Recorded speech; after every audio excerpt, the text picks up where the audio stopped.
There you go. All right, sorry about that. 6.8 or 130 is an informational update on Cannabis Ordinance Task Force recommendations continued from December 17th, 2024. We have Director Turner here, and I'll give the floor to you. Thank you, Mireya Turner, Community Development Director. The original goal had been to get a draft ordinance updating or making recommendations for updating cannabis policy by the end of this last year. And it is unfortunate that we were able to make that timeline because the task force has been working diligently through a number of subjects. So today is just an update on actions or recommendations taken by the task force since our last update, which was December of last year, that talked about different types of cannabis-related businesses as well as possible zoning districts and permit levels. That is also included as an attachment to this item, but we're not going to cover that. We're going to cover what has happened in the interim and where do we see that we still need to gather their input going forward. So I'll turn it over to our senior planner, Mary Claiborne, who has been assisting me in the task force meetings. Good afternoon, Supervisors. Mary Claiborne, Senior Planner, Community Development Department. Today we have Table 1 COTF recommendations as of November 18th, 2024. There are a significant number of recommendations that have been discussed at the Cannabis Ordinance Task Force with a significant amount of public comment as well. Rather than going through these line item by line item, what I wanted to discuss with you today was the remaining focus topics that have yet to be discussed. That way we can touch on all those items if that is the preferred method of the board. One last thing also, maybe a year ago, the task force appointed 2 members to serve as, to assist us during any board presentations. Those 2 members were Rebecca Harper with the Farm Bureau and Jennifer Smith, who was formerly president of the Lake County Cannabis Alliance. Rebecca is out of town, but we are still glad to have Jennifer here to help with any questions you may have. Thanks. All right. Anything else? Or so with that, I can go through about a baker's dozen of recommendations that are still yet to be discussed by the task force. These are items that were identified by staff that would necessitate the cannabis ordinance in not just staff's ability to move forward with a lot of these applications and approved projects, but help the applicants and the permittees as well. All right, are there any questions or anything as of yet from the board? All right, go ahead and continue. Okay, great. One of the first items that we discussed is the incomplete and abandoned applications. This item is still up for discussion with the task force. As of right now, we do not have a mechanism to recognize the abandoned applications that we currently have as pending projects. With that, the Department of Cannabis Control does have a mechanism to recognize abandoned applications. So we would like to align with the state, and that if there's no correspondence for an application with 180 days, at that time we can deem the application not only incomplete but abandoned, and not utilize staff's time to keep reaching out for these projects over an extended period of time to see if this applicant is still willing to move forward with that project. Another option is that once projects are approved, typically in any other business venture, you would be able to close your doors if you're no longer interested in pursuing that venture. That is not the case with commercial cannabis use permits. We would like to see that as an option should a permittee decide to withdraw their approved major use permit. An additional item is operational hours. While Article 27 of the Lake County zoning ordinance does list operational hours specific to delivery, it does not list hours specific to construction and operational hours. We have seen this as an issue considering that some of the operators want to have extended hours during their growing season, so that could potentially affect traffic impacts, noise, things like that, without having those standard operating hours outside of just those delivery hours. An additional item is records retention. We have a 7-year period for records retention. And what we found during annual inspections going on site to these farms is that some of the farmers are attempting to retain 7 years, up to 7 years of metric tags for every plant they have ever cultivated. This becomes a problem in having a place to store these, and we've had permittees come to us requesting shipping containers to be able to store these records. With that, we would also like to align with the state and allow the electronic record keeping mechanism rather than retaining each individual metric tag over the course of 7 years. An item of concern that the general public has brought to us is increased setbacks for odor concerns. At this time, Article 27 requires 100-foot setbacks from the property line and 200-foot setbacks from off-site residences. And again, cannabis cultivation odors can be considered noxious by some, but with code enforcement, we would have to have a significant amount of complaints from multiple parties in order for this to be considered a nuisance. So that is an item up for discussion with the task force as well. During annual inspections, again, we have found that some of the operators have RVs on site, and this is not an allowable use. It's not a permitted use. RVs are only allowed in the circumstance of a temporary dwelling permit if a primary structure, a primary residential structure is in the process of being built and a building permit has been submitted. And with that, this temporary dwelling permit is applied for with a zoning permit. We have seen from cultivators that they want to have the option to have a temporary office within an RV for their purposes during the growing season. An item that I think is very important to discuss is the farm labor contractor registration that should be posted on site. As of right now, the Lake County zoning ordinance does require background checks for all permanent employees of commercial cannabis cultivation sites. However, this excludes third-party contractors such as farm labor contractors. And we've discussed this at length with the Ag Department and touched on it with some members of the community and permittees. And the farm labor contractors are required to register federally and also locally.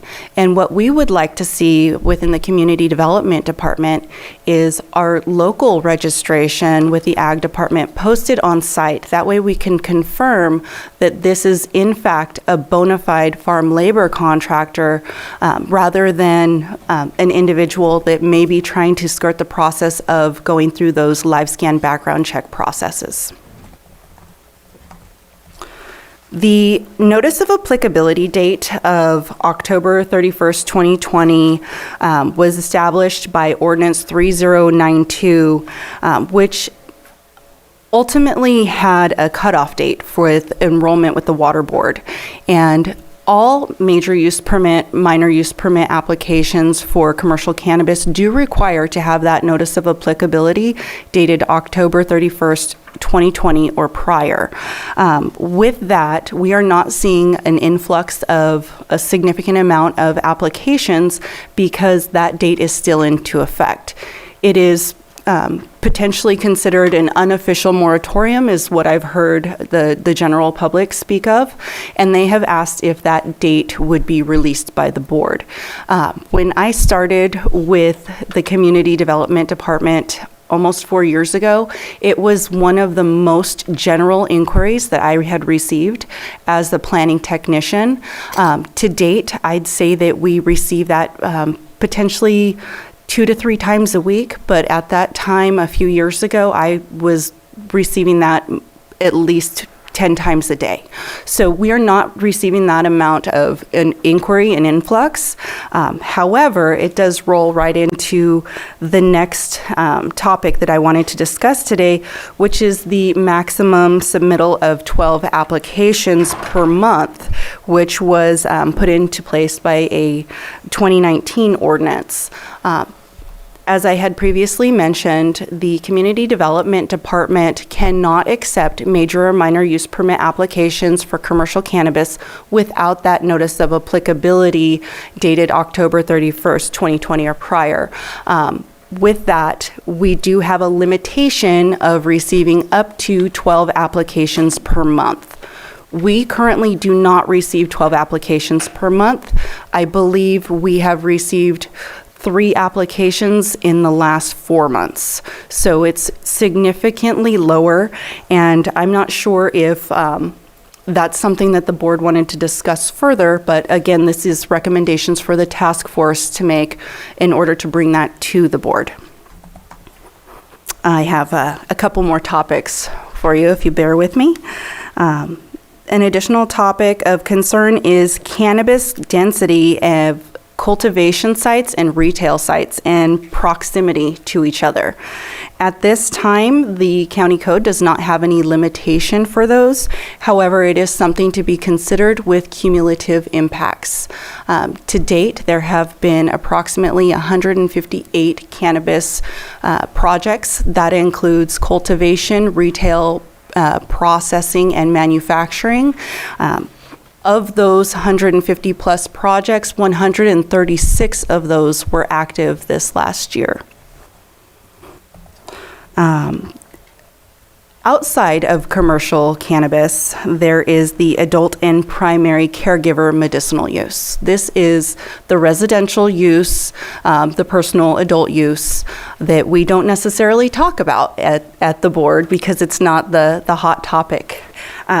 With this, we have limitations to the structure size in which the personal adult use can be conducted. And with that, the limitation is 100 square feet structures.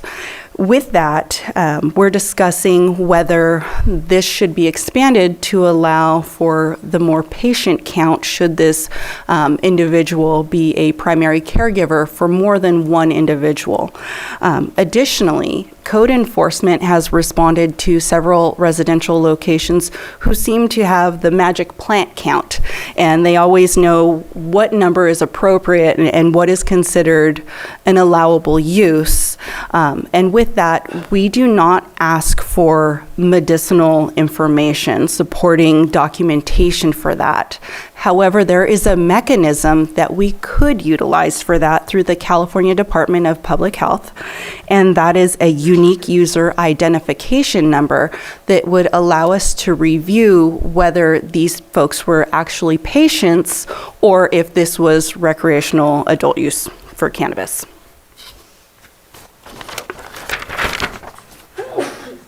I have 4 more topics for you guys. Okay.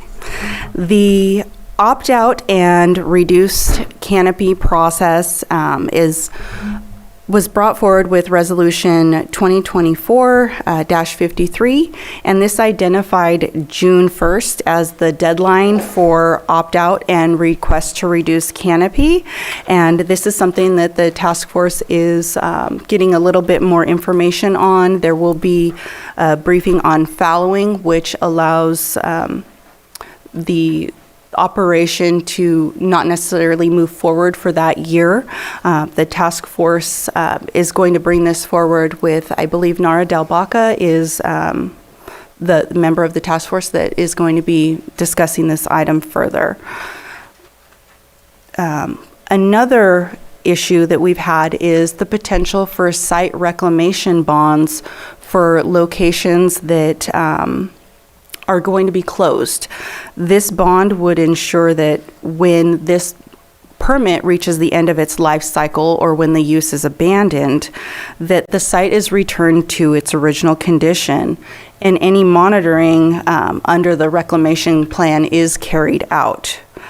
And then lastly, the item for the method for calculating canopy is something that we have discussed further with definitions, because the state has the definition that canopy means the designated areas at a licensed premises that will contain mature plants at any point in time.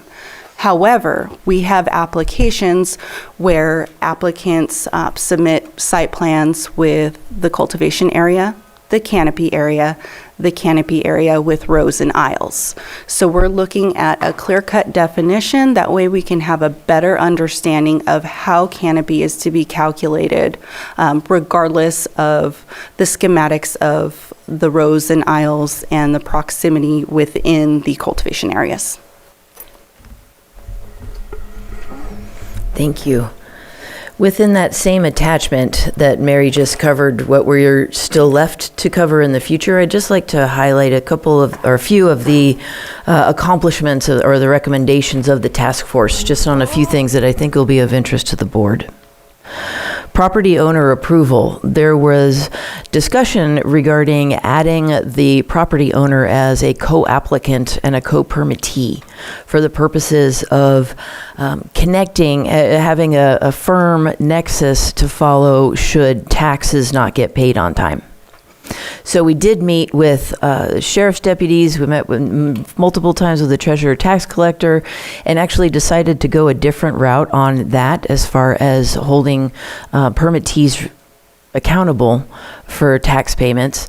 And instead, the recommendation was to not include the property owner as a co-applicant or a co-permittee. Discussion was on background checks as well. Currently, our code requires background checks for the permittees as well as employees. As we've seen over the last few years since this code has been in action, that could have applied to somebody coming to fix the lights on your security system. And it just seemed to be a little farther ranging than actually was consistent with the spirit of the ordinance. And so after a lot of discussion, the task force recommended that the fingerprinting or background check not include third-party contractors or their employees. That would enable our cannabis farmers to operate much in the same manner as our other ag, which has frequent labor coordinators and bring in their labor teams, things like that. And so the recommendation was to kind of go closer to what's already taking place in the county. Skipping a few. Annual inspections. Currently, they go every year for the first 5 years. The recommendation, and then after that, which we're already starting to get requests from people to say, hey, don't come inspect my stuff this year, which actually makes me more interested in inspecting their permit than normal. But we are getting to the point where some of these permits have been in use for up to 5 years. The recommendation of the task force is to maintain the 1 to 5 annual inspections for the first 5 years. And then after that, if it's in good standing, if we haven't encountered problems, to then go to every other year. We still want to maintain a regular, touch and base with our permittees to make sure everything's going according to their project description and their conditions of approval, but not every year, which would be helpful as we go forward on staff. Since we do provide, or we do conduct our annual compliance monitoring visits for all over 100 permits that we have now. And so that'll help us as we add to the requirement to be able to allow the ones who have been in good standing to have that year off. That does not apply to transferring of ownership. These use permits or these cannabis permits, just like any other use permit, follows the land. And so sometimes that cannabis business will get sold. So what we are currently doing now is when that does get sold, we're making note in the record, and we're also scheduling, similar to a pre-app, we're scheduling an appointment with those new owners to go over the whole project so that they're walking in ready to keep that project the same operation, the same as it has been, and maintain that same compliance with their conditions of approval. Transference transference of ownership, however, restarts that 0 to 5 annual inspection clock.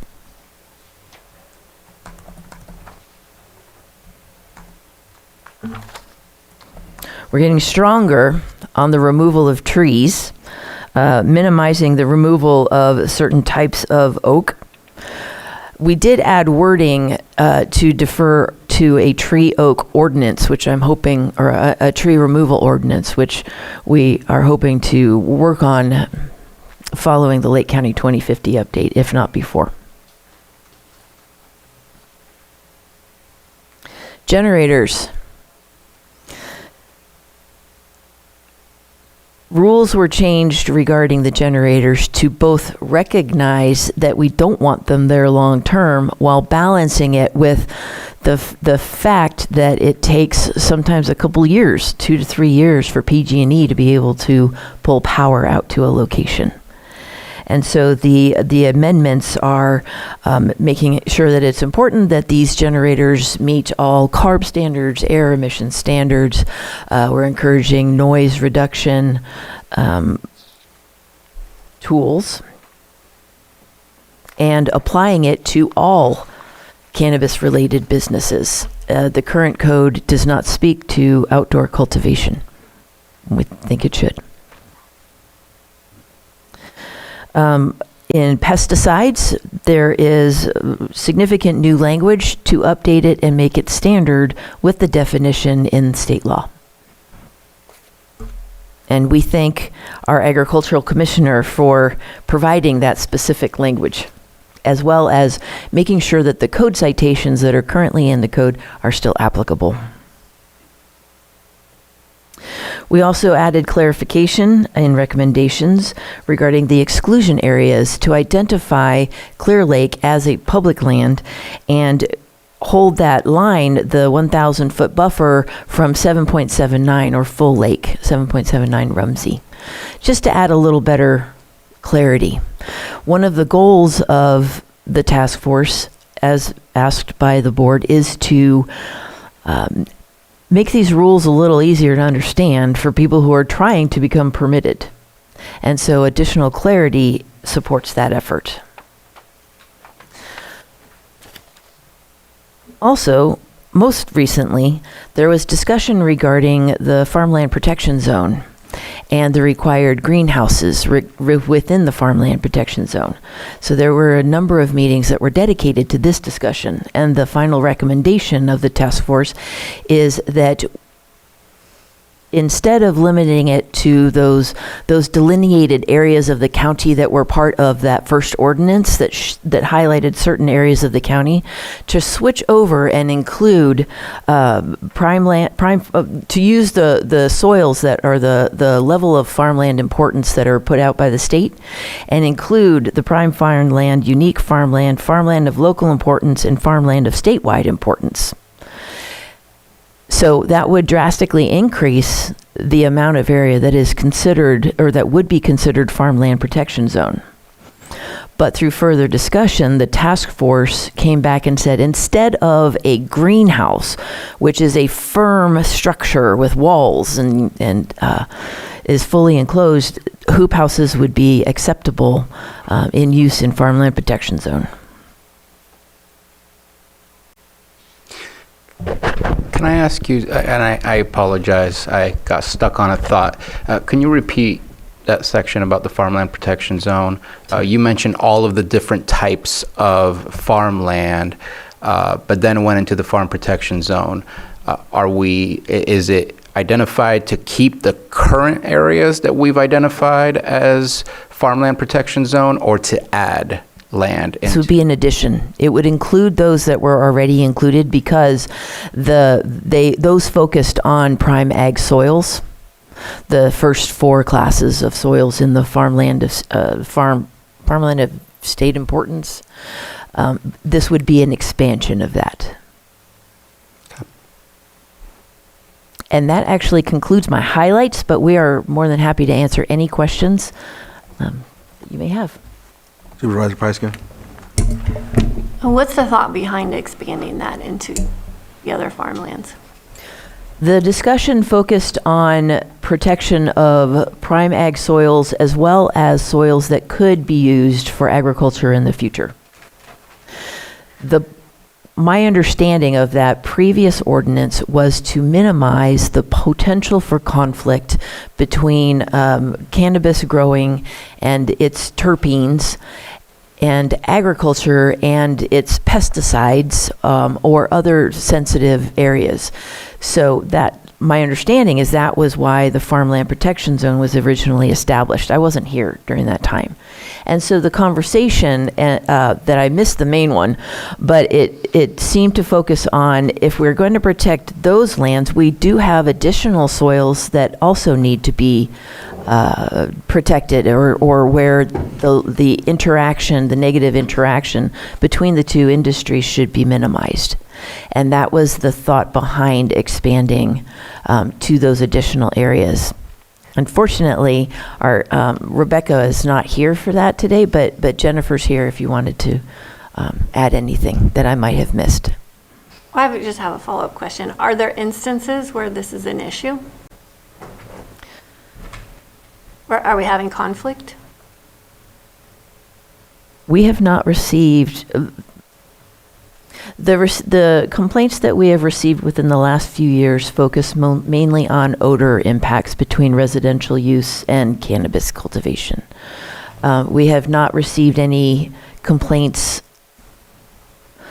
regarding pesticide use negatively impacting either side. And to my recollection, that actual examples of impacts did not come up in the meetings where I was there.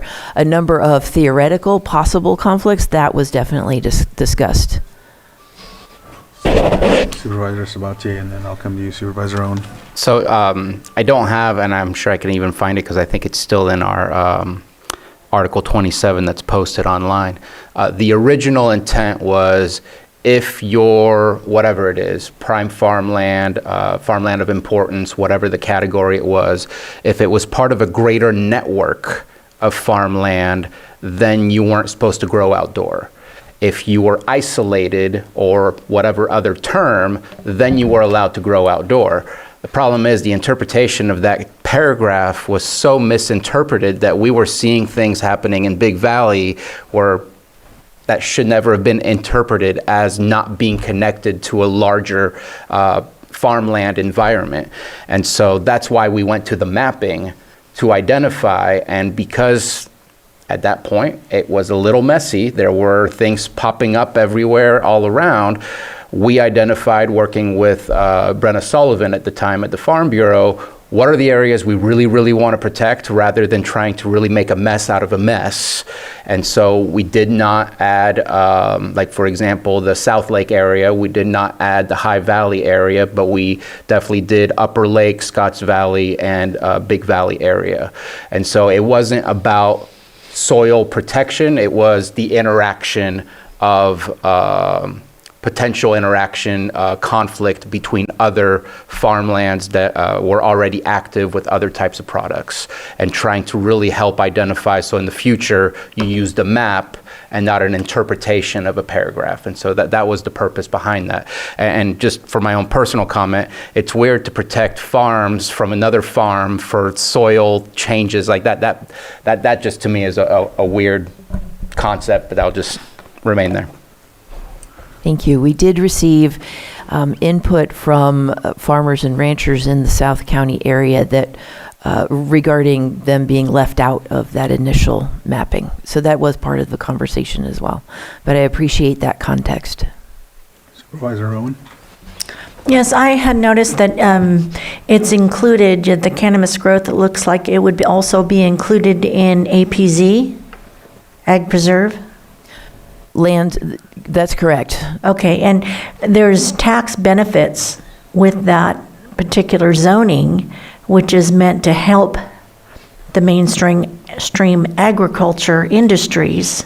And I don't know that that would be a good fit for this particular type of agriculture. So the lands that are within APZ at one time were within active Williamson Act contracts. Yes. And it applies both to prime ag soils, those first 4 classes of soils, as well as rangeland and grazing land. So some of the rangeland and grazing land might be included within those additional classifications, but not necessarily, because the grazing doesn't require necessarily the prime ag soils or the other soils. Thank you for your input. Well, what I'm more concerned about is the tax breaks, that we're not getting the full tax. The Williamson Act contracts automatically renew every year unless either the property owner requests a cessation of that contract or, as was done in 2013, the board directed staff to review all properties within active Williamson Act contracts and to file or to record notices of non-renewal for those that were not in use for commercial agriculture. Due to the fact that in 2008 or 10, the state stopped doing subvention funding, which was how the loss of property tax from Lake County was supplemented by the state funds. That has not happened since at least 2010, and we do not anticipate that funding returning from the state. So the board has been protective of the Williamson Act contracts that are active and are continued to be used for commercial agriculture, but that number is decreasing. However, lands that have now aged out of Williamson Act contracts and are at regular tax levels, that does not automatically change their zoning. So you will find a number of properties in Lake County that are zoned APZ but are not within the Williamson Act contract and do not realize those property tax savings. Right. Just a quick question. You stated there were roughly 4 projects like every 2 or 3 months, something like that. With the list of outstanding or dormant permits that aren't progressing or could progress, you mentioned something about the DCC thresholds that they use and that possibly it would be an ideal thing to do is to follow that. How many of the outstanding or dormant permits would fall off in that situation? We have approximately between 60 and 70 pending use permits, and I would say about half of those would be closed should we follow that procedure that the DCC does have enacted. All right. Go ahead. Historically, we have taken those stagnant projects, not pre-cannabis, we've taken stagnant projects to the Planning Commission for denial without prejudice to just sort of clear it off our books. If we were to add the ability to recognize these stagnant projects prior to working on them further, it would help internal department efficiencies. Is it like taking time for someone to follow up each month or that's like on their task list to try and call or do Yes. something in regard to it when it's dormant? Yes. Okay. It would help to clear our books as well and have more accurate reporting regarding how many active permit applications we have. Okay. And then you. So I'll go ahead with Vice Chair, and then I'll go back to you. What was the intent in 2019 with the 12 permit limit? Was that a capacity setting for Yes. kind of keeping a handle on it with staff? Or- Yes, at that time, a number of other jurisdictions were were opening up their doors for cannabis permits and were drowning. And so the board was sensitive to that with staff resources and used that as a way to sort of keep the stream slow, continual, but at a manageable level so that we wouldn't have high staff turnover. Thank you. Supervisor Spatier. So I apologize. I might take a little longer than most would prefer. But I'm going to go over a lot of the items that you identified. The expiration date for water board, at this moment in time, I am not interested in opening the door full swing. We kind of did a little bit of an experiment. Granted, many other counties did as well. Our farmers who are engaged in cannabis growing are struggling. To me, opening the door is basically, it's not, there's no benefit that I can gauge from that, from the county perspective or from the farmer perspective. So I would love to keep that expiration date until we recognize exactly the total impacts, especially, I think it was more our tax collector that let us know how much is actually active that's being grown versus what's been approved. And so I think that we need to really be patient in recognizing the impact of what we've already done at this point in time. You mentioned odors, and I think one of the biggest issues is definitely setbacks from houses. I think the current one, I thought it was a little bit less. I thought it was a 150, but you said 200. That's still not enough. Mm-hmm. And so I would like to see that. If it's your own property and it's your own grow site, that's on you. You can make the kind of decision you want. But impacting your neighbors. And I mean, I'm going to say something that might infuriate some, but one of the zones that we allow this to be done on is rural residential, which kind of doesn't make sense. Like, I don't think we should probably have a hog farm on a rural residential, because that means most likely we have people living there. I think if certain types of farming creates a certain type of odor, I don't care if you're growing lavender or whatever else, maybe we should be thinking about setbacks for that type of farming activity that does create an odor. We had an incident that we were here that we approved the denial of a project for, I think it was sours. It bothered me that people who lived in a highly agriculturalized area were complaining about agriculture. I want to try to figure out how to separate that so that agriculture doesn't even eventually get pushed out because people are saying, well, it smells. Well, cows smell, farming smells, and at one point we need to make sure that we do it correctly, whether it's through zoning, through the general plan update, whatever the case might be, to really allow farming to be farming and not people to slowly expand and make changes to what farming is, because it is what it is. You mentioned RVs, and then you mentioned using as office space. I would prefer portable buildings, like a school type of thing that looks a little bit more professional and not like you're actually going to be living in it. So I don't know if there's a way to differentiate between the two, because they're definitely things on wheels, buildings on wheels, but it would be nice to be more towards what we already are used to seeing in our communities. The farm labor contract permit up front, absolutely. Let's make things as simple as possible, make sure everybody's on the up and up. The 12 applications per month, I hesitate right now to make a change to that, just because it depends on what the final changes will be. If there's something like, for example, if we have a board that says, let's get rid of the expiration date, then I think we probably need to keep the 12 just to make sure that we are able to manage the influx of applications we get. So it really depends what we do and how we change things. Cannabis density and cultivation sites, that one's really hard so many years down the road. Because the last thing I want to do is put a whole lot of grows into non-conforming situations. I think we have to figure out how to manage within what we have. The opt-out, reduce, I don't know about the deadline. All I know is I would prefer that remain. I hate the idea of asking anybody to pay taxes on something that they're not actually doing. I don't think we're asking for taxes based on a permit. I think we're asking for taxes based on an activity. So I hope that we can keep that in there. I know it's kind of a pain.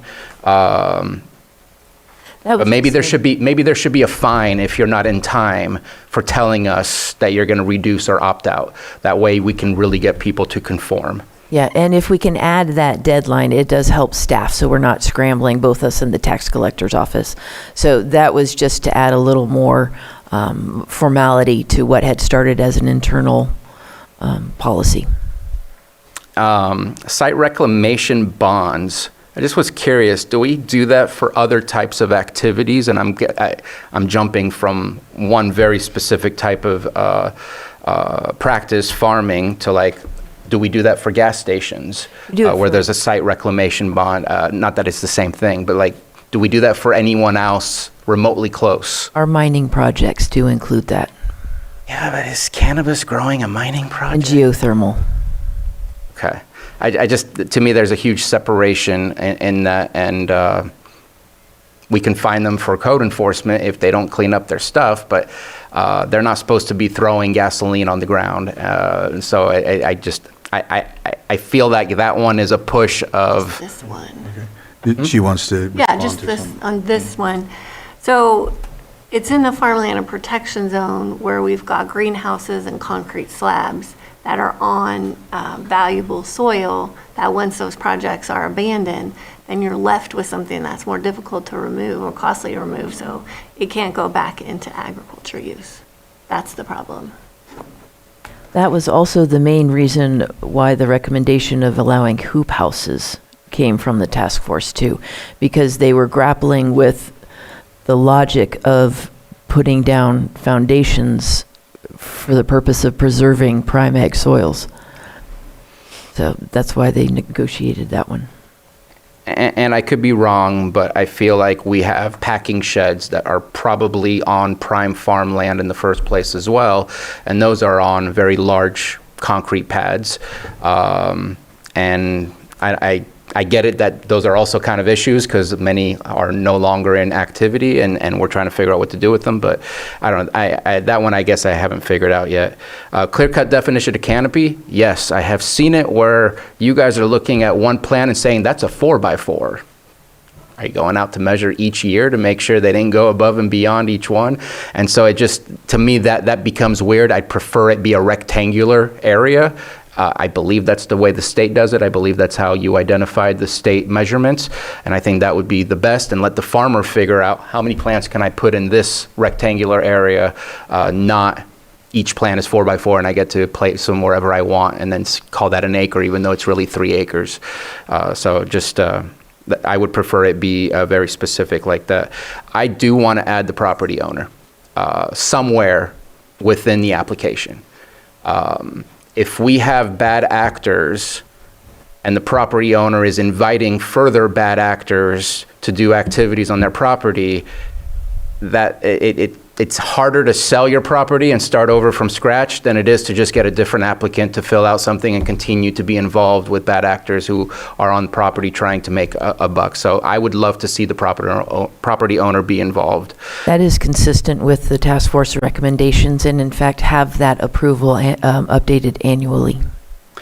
And I'm getting towards the end of my comments here. Background checks, permittees, that's a state law already, so let's definitely continue that. For employees, I know some are already using a loophole that it says employees and not contractors, so when they're contracting out for folks coming in, I personally just care about the permittees. I would hope that any business would want to be successful, so they're not going to hire people who are going to rip them off and do bad things.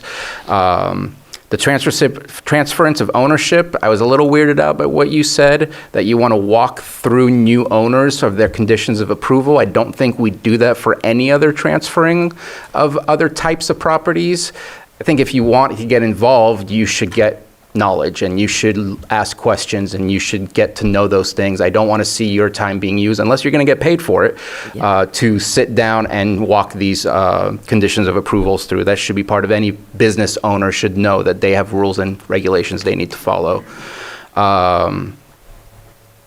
I'm definitely would love to just keep the farmland protection zone as is and not add more. I think that would complicate a lot of things. One thing that you did not mention that is something that I made a promise, and I have failed to uphold that promise from a very long time ago. We talked about 3290 road standards, and what we walked away with our resolution saying, basically what the state law says, that cannabis is ag, because it's an ag product based on state law, that they would be able to meet the 3290 code of ag standards. We do not have an ag road standard. We made a promise to our fire districts that we would come back and eventually have an ag road standard. There was a copy of given to us by Napa. Napa has ag road standards. It's basically like driveway standards, gravel standards, but at least it creates a standard and not just a random, well, we're going to call this a road and we're good to go because we're ag, we can do whatever we want. That's something that we did put in writing in our resolution when we did the 3290 decision, and it's something that I would still love to see for us to follow through, since we made some promises to our fire districts. Noted, thank you.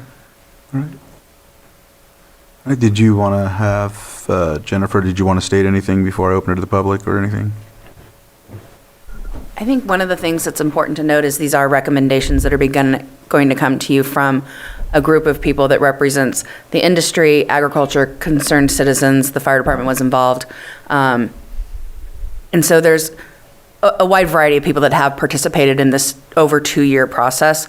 And we've really met in the middle on 99% of the topics.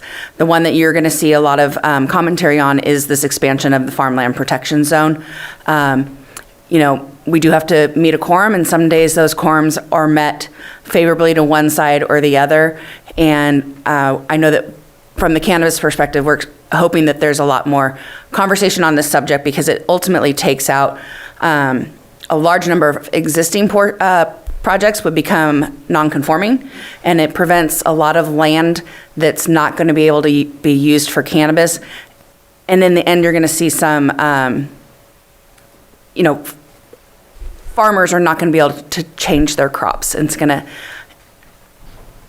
to discriminate against their ability to earn revenue. If they want to change their crops to a more profitable revenue stream, which might be cannabis, they're not going to be able to do that. So I think we need to look at that, and I think we need to look at, are we regulating civil discourse, and is it our place to do that? Thanks. All right, what I'll do is I'll open it up to the public, and if you'd like to come up and comment on this item on the agenda, please come up and state your name, and we'll give you 3 minutes.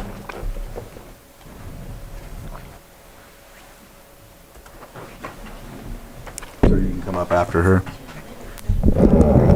Hi. Okay. Supervisor, I do have a presentation for LCCA that we're going to be able to present today on the sort of the status of cannabis in the county. Okay. That's right, you did state that. Yes. Can I let Patrick speak real quick before Absolutely. you do that? Yes, please. Patrick, I have it on the thumb drive, and I emailed it as well, so I don't know if... Okay. I know Patrick had his hand up, and I didn't realize that before you came up. Go ahead, Patrick. Okay, thanks for the opportunity to speak on this. Patrick Sullivan, Treasurer Tax Collector. So first I want to thank Maria and CCD for inviting me to be part of a few of those task force meetings where it covered some of the issues that were important to our office. I did want to touch on those. One of the concerns that came up from us was the property owner not being on the application or permit. We did try to work with some of the comments from the task force about potential workarounds for that, which I think are reflected here, which talk about getting the landowner approval. But as we've continued to work through this over the last few months, I feel like our office still has those original concerns. One of our concerns is that these permits, as pointed out, do run with the land. In some ways, these are not quite a license. They're not quite a permit. They're in the normal sense. They continue on with the owner. We're already having situations where there are foreclosures and auctions and sales where people are acquiring the property. And I don't know whether they never anticipated acquiring the property, whether they wouldn't otherwise qualify to hold this permit. Sometimes I think that may be due to their prior history. But as the property changes over, it's presented a lot of confusion for us over liability. And one of the concerns about property owners not being on here is that sometimes it feels like there's an effort to evade liability or evade background checks, which are not necessarily included now for property owners. It's a huge loss of time for staff in our office as we try to work through this. Sometimes we get notices for bankruptcies or other legal matters where the name on the bankruptcy or the filing we get from whatever agency it is not reflected anywhere in county records because we don't even really know who's behind the operation. And so I was going to show, just share, this is a graphic that we did. We walked through one filing we got as an example to kind of demonstrate the difficulty that we're having and raising the issue. So in this case, we received a filing for Titan Valley Land Holdings, which we didn't know who they were. We didn't have a record of them in our tax roll. But we had to do research basically on publicly sourced documents to identify that. And ultimately, Titan Valley is associated with Diamond J Ranch. That's the site that the cannabis grow or proposed grow is actually under. They are working with Great Kinds Farms, who holds the cannabis discharge permit with Titan Valley, because the state requires that both the applicant and the property owner be on that permit. So Great Kind Farms is actually under Valhalla Legacy with these people under it. Titan Valley is controlled by Terra Firma with these folks over it. But then it was also confusing for us because all the financial backing for the property came from a different entity, which was Heart Consciousness Church. They were the lien holder. They put up the money. They have everything secured against the crops, whatever's harvested. But then when we were trying to understand if they were involved in the discharge permit, that led us to this other water board permit, which looked like it was for a different site. So the reason I'm sharing this is just to demonstrate the confusion that this causes in some of our county departments when we have to essentially start from scratch because we don't have a clear picture of who's behind it. The corporate structure we see with cannabis is often different than what we see with other entities. There's a lot more corporations and LLCs. The layers within layers within layers is not something that we often encounter with others. Sometimes these layers kind of lead to a dead end for us. And I guess from our office's perspective, if the property owner is ultimately supposed to be liable, when there are foreclosures or auctions, if the property owner is going to acquire this permit because it runs with the land, it just seems like it makes the most sense for them to actually be on it. I understand there are concerns from task force members that some property owners don't want to be on it, or some property owners may not qualify, and I'm sensitive to that. But I guess I just want to highlight that it was a problem for us before, and I believe it would remain a problem even with the recommendation that's given by the task force now. So we wanted to share that information so your board has it as it considers how to proceed. Thank you, Pat. And so we're prepared to move forward with the Yes, Cannabis thank you. Task Force. The presentation will be slightly edited just to make sure that it stays directly connected to the agenda item. Yes. So Thank you. If you could skip to slide 5, the first 4 slides do give a snapshot of the overview of where cannabis is at. I thought that might be helpful. Good afternoon, by the way, Chair Crandall and members of the Board of Supervisors. Welcome to our new members. And my name is Nara Dalbaga. I'm the current president of the LCCA, and I also am the cannabis industry representative appointed to the task force. So I am going to, like I said, skip those first 4 slides and talk a little bit about why The cannabis members appointed to the task force voted against the expansion of the FPZ. This is an agricultural county, and cannabis is agriculture. Cannabis is an effective absorbent of CO2, 2 to 3 times actually more than capturing greenhouse gas emissions than average trees. It's been shown as a biouptake plant, cannabis has been shown to improve soil health for subsequent crops. And cannabis farmers invest substantial capital in soil health improvements. Regarding environmental preservation and preservation of that very special ag land, cannabis cultivation in the current county regulations has a 20-to-1 acreage allowance or 5% lot coverage, which is significantly less than requirements for every other traditional ag use in the county. That expands the open space and allows for native species and keeps the usable area more concentrated. So because of the higher revenue per acre, it allows agricultural property owners to diversify and realize more from less development. Decreased acreage also results in lower water use. And I will say that both California and Lake County do consider cannabis an agricultural product. Could we go to the next slide? So one of the really great things that came out of our collaboration on the task force was that in 2023, cannabis was included in the crop report for the very first time, and that's really exciting.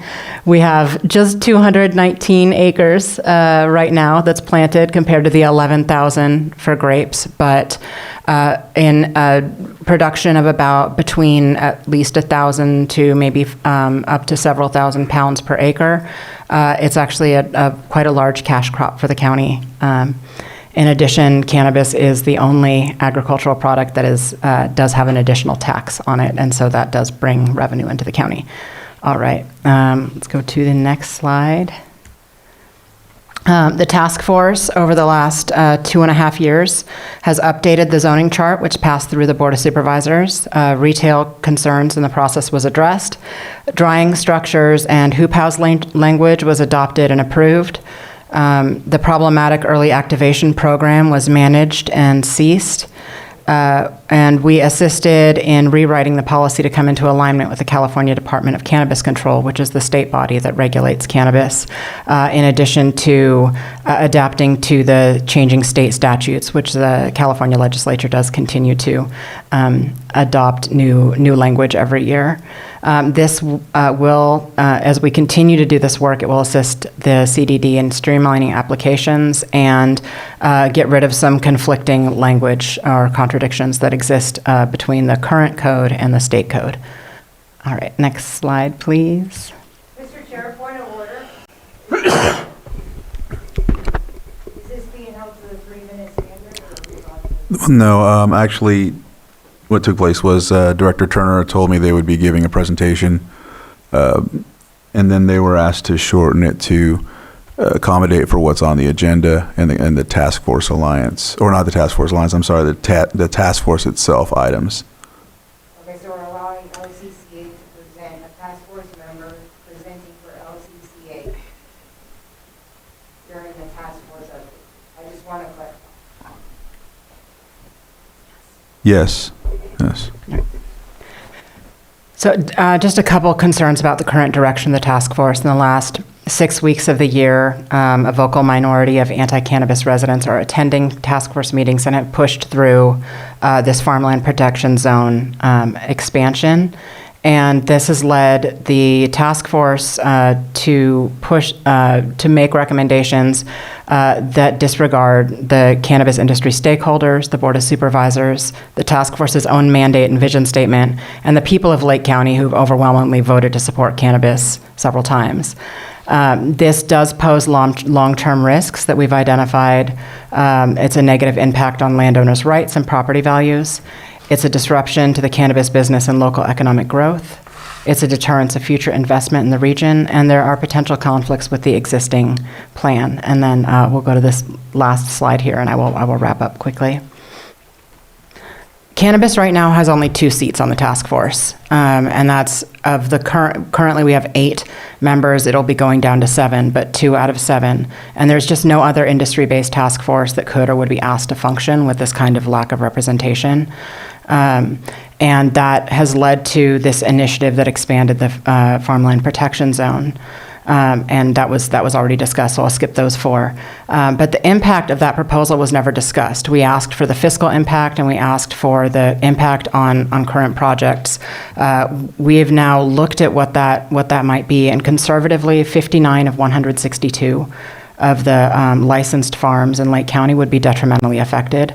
And it could, even with our approved projects, this could be really problematic and could prevent their operations upon operations continuing when they go for license renewal. Farmers risk losing the right to farm on properties they've spent years improving, and landowners wouldn't be able to diversify their crops if they decide that, hey, grapes aren't selling a lot this year. We want to rip out an acre and we want to put in some cannabis. There's that ability wouldn't be there, and that can really harm some of our local landowners here. The fiscal, economic, and environmental impact on the county would be chilling, and it would also potentially give a big welcome sign to unlicensed cannabis, because the stronger licensed cannabis is, the weaker the unlicensed and criminal growers are. So I will close there so that I don't take up too much time, but we would like to see better representation from the cannabis industry on the task force, and thanks for your time. Okay. Now, I just have to say this because I know that in the presentation you mentioned something about anti-cannabis folks coming, or whatever the case may be. Whether that's the case or not, I mean, there needs to be all voices heard. I know that some folks that have reached out to me have stated that they're not anti-cannabis, they just have issues and concerns and whatnot. And so I think when there's a when there's a thought that this might be, like there might be a bias, I mean, that type of statement gives the impression that there is. I know that when we started this whole process, for me, I did want to have, regardless of who was appointed, I really wanted both sides of the spectrum on there so that it could be a really healthy debate regardless of it.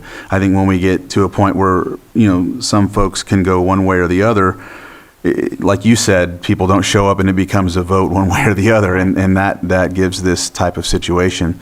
So I don't know, I just wanted to make that statement because I heard it said in the presentation, but that's really all. I just wanted to make a comment. Absolutely, yeah, and I think we were doing really excellent work in finding that middle ground for about 2.5 years, and this has really just been in the last month or so that we've seen this sort of negative energy coming in towards staff and task force members, and that kind of pressure. And I say anti-cannabis just because of the impact of what these recommendations would do, which is to shut down a lot of the grows that are existing and operating and doing so lawfully in the county. So, but yeah, I appreciate that. Thank you. All right. Any comments or questions about the presentation? No. Was there anything else you want to add? Or all right, so we'll open it up to public input, and come up, and sir, you raised your hand.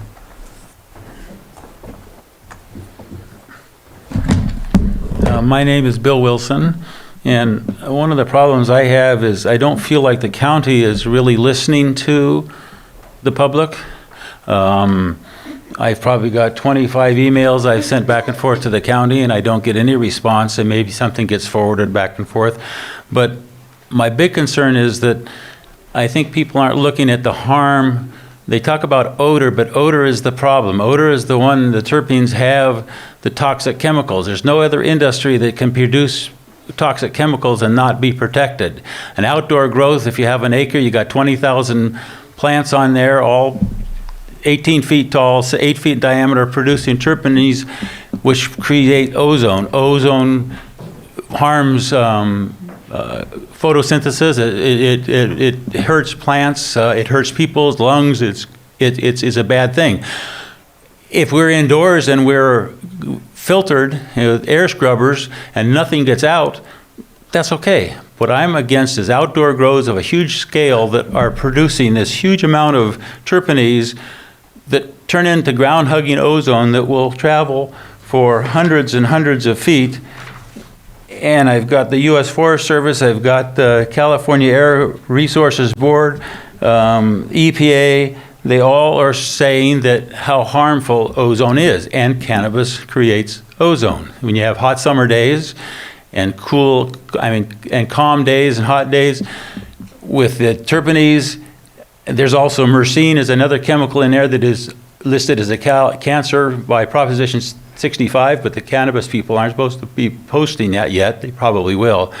My concern is the health and not being listened to. I have submitted several papers for public comment. Whether they're read or not, I have no idea, but it's a health thing for me. And an outdoor grow of a huge acre or more produces so many tons of toxic chemicals, and ozone is the biggest. Ozone hurts plants, it hurts grapes, it hurts people, it hurts animals. If you have a 1,000-foot setback and you've got animals in there, they're still going to have respiratory problems because of the ground-hugging ozone. So I think we need to address the health thing, not just the economic thing. Thank you very much. Thank you. Thank you. Thank you. And I know if you've submitted, sir, like any letters or comments to the board or anything on an agenda item, it's definitely on record.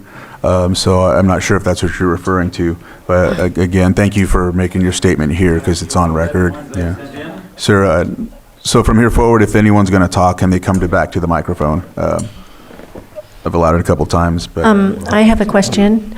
Did you, when were those sent in? Recently or in the past? Because I have not seen them. Bill Wilson, excuse me? When were your letters submitted? Well, I've been submitting them since 2023, 24. Okay. The Would you latest mind one I just resubmit? submitted to Mr. Rasmussen, and he's the only one that's ever gotten Sure. back to me. I thank you very much for that. But Yeah, I would like to resend see them. them as well, please. Send them to. they're in the task force under public sir. comment. I submitted to them. Great. And I So suppose just they submit them again, and then Thank you. we'll confirm that with you, okay? And then we have a new supervisor here. According to the email I sent to you all, whether they went through. All right, Yours didn't sir. come through. It said the address wouldn't take it. Okay, so we'll get that fixed, and that way you can get it to her. Thank you. All right. Sorry. That's okay. Good afternoon, Angela Amaral. Thank you, Mr. Chair. I know most of you, that better? Can you hear me now? All right. I know there's a couple new supervisors up there. I don't know if you guys have received the letter from CAP. We will resend it, but I just wanted to highlight a couple things. That's attached. It's attached. Okay, I just want to make sure everybody had a chance to read it. But just to make clear, we've been attending the task force meetings and providing input prior to each meeting in response to the agenda. A lot of our members have been attending since day one. We are not just a group that came out of nowhere. One of the things, just a couple of things that Supervisor Sabatier brought up about the deadline.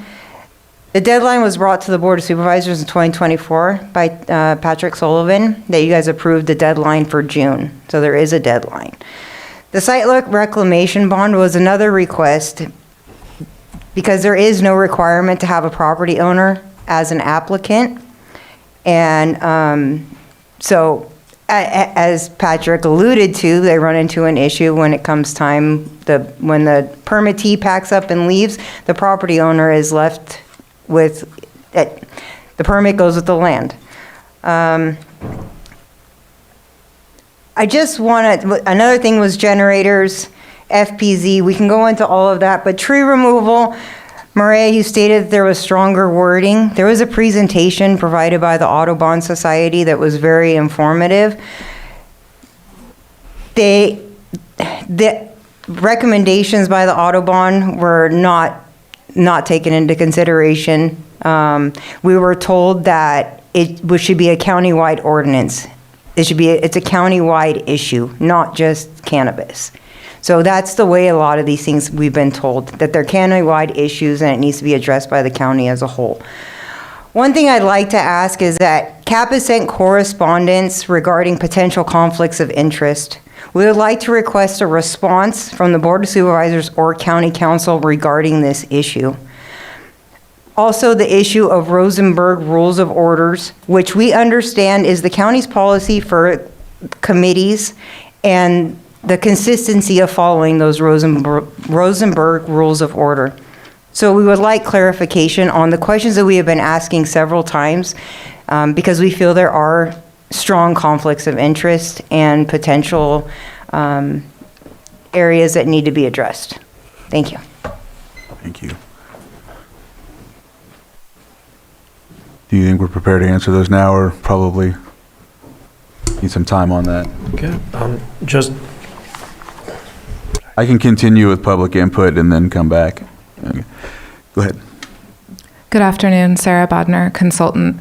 I think I've sat in on nearly every task force meeting since the group was formed. And, going back to that time when it was formed, we were really struggling to work on the cannabis ordinance, and especially here in open session, in the limited time. And I think the Cannabis Task Force has provided a much needed and largely successful venue to sit around the table and work through the details, details of what it means to actually own and operate a cannabis business, and also the details of what it means to neighbor and live with cannabis in our community. And this was a really rapid fire overview that was given today, and there's a lot more work that's been done that I look forward to the day where we kind of work through all the recommendations and the board is giving more input. I understand that today is just an update, and there are a couple of comments I wanted to make as we head into a new year about what our goals are. And I pulled up the vision from the Cannabis Ordinance Task Force,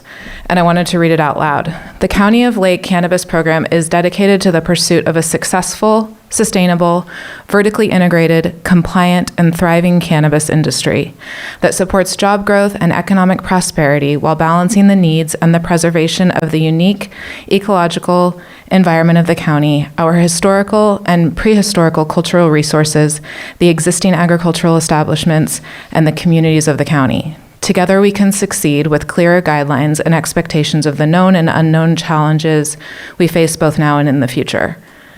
It's an enormous vision, and it's a complicated one. And I think with our eyes trained on that, which is what we want to see happen here, we have some big questions we have to wrangle with in the coming year. As an active participant in the task force who's helping move projects and policy forward in the county often, a couple practical things. We're having a really hard time reaching quorum right now. There's been some, seasonal interruptions with people's travel and whatnot, but we've also had some members consistently not participate or decide they no longer wanted to participate. And I think it may be up to this board to take up the issue of how we can populate a robust task force. I want to echo something that Nara said, that any other special committee that's formed around an industry usually has more representation from that industry on it. And I think we could benefit from having different operators of different kinds representing the vertical integration of this industry here, more seats for cannabis and more seats just in general so that we can reach quorum, and possibly some attendance guidelines if it's the will of the board, so that we can keep the good work moving. If we can't meet, we can't get anything done. So those are some practical comments. It has been difficult. Thank you. I'll close there. Thank you.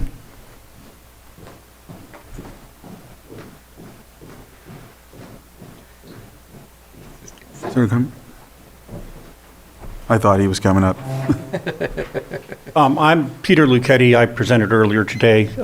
You know that I'm from South County and I'm involved in cattle ranching. I'm also one of the founding members and leaders of the Community Action Project. We are not a rogue organization.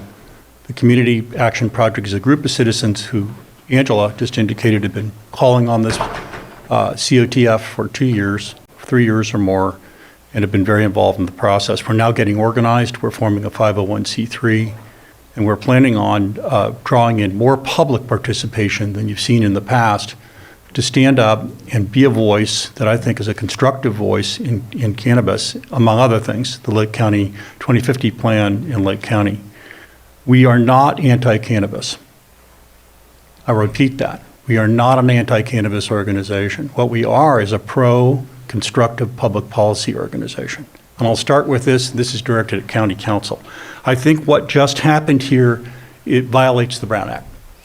This presentation was not publicly pre-noticed. It was accepted into the agenda and should not have been. It was made on the part of an organization that is representing cannabis, which is fine. It went on for 7 minutes, not 3 minutes. Actually 8 minutes and 42 seconds.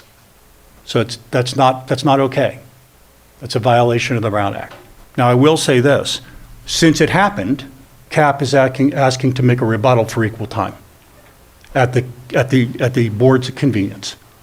We would like an opportunity to rebut for equal time. Then you can learn more about our perspective, not just in the 3-minute limitation that I have here. A couple of other comments.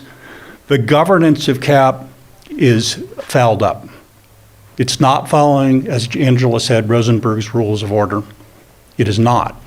And it is really fouled up. I've been in meetings where I saw votes challenged inappropriately and against due process and the rules of fiduciary responsibility. I also believe we have issues with Fair Political Practices Committee participation in the task force. So I am an advocate, as we said in our letter, of disbanding the task force and starting over. And I'm 100% an advocate of including the cannabis industry, wholeheartedly embracing the cannabis industry and forming successful policy for Lake County, not a failed policy.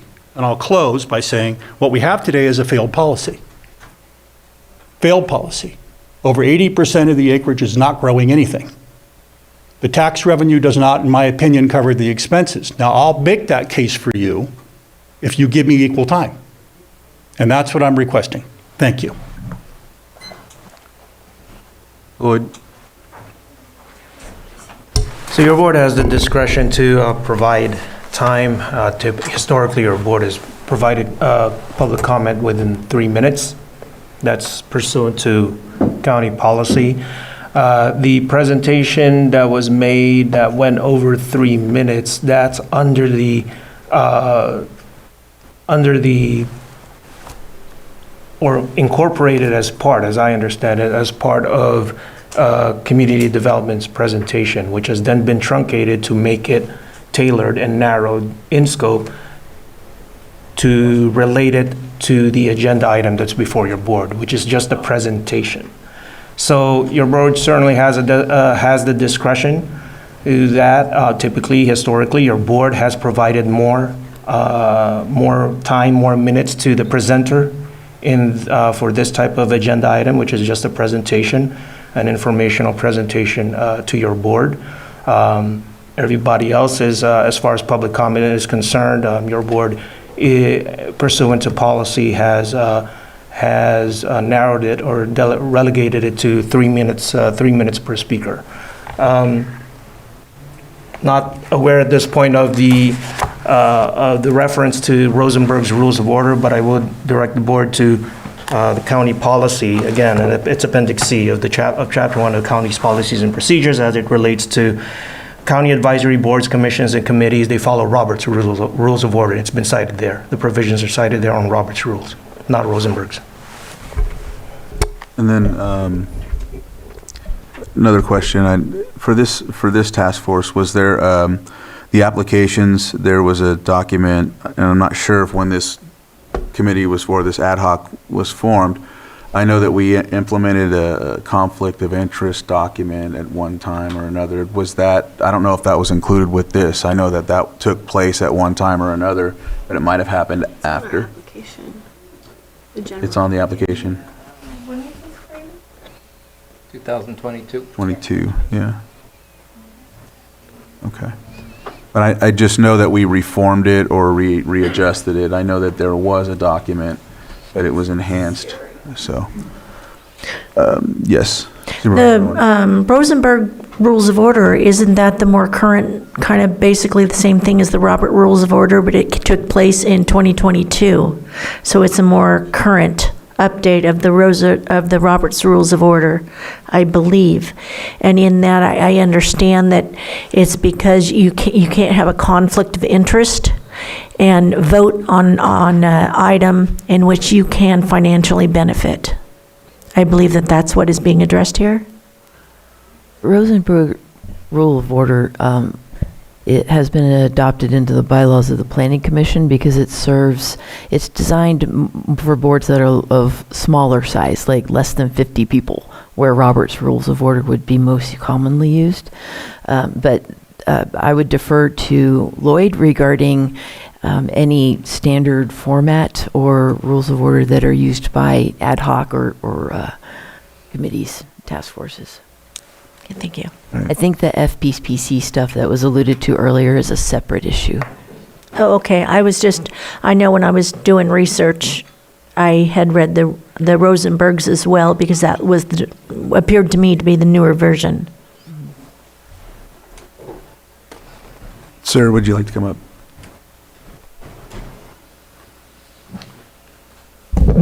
Good afternoon. My name is Tom Lasik. I'm also a member of CAP. I wanted to point out sort of the good, the bad, and the ugly. My wife and I, we attend all sorts of county-affiliated meetings across the, all over the county around the lake, and for the most part, they're run really well. They try to follow Roberts or Rosenberg. They take the Brown Act quite seriously. People are welcomed. There's a lot of dialogue. There's a lot of give and take. If you go there and you have a question or you want to make a point, there's a process that's followed. And my personal experience is that it looks like everyone, when they leave the room, they might not like the answer they got, but at least they were heard and they were respected.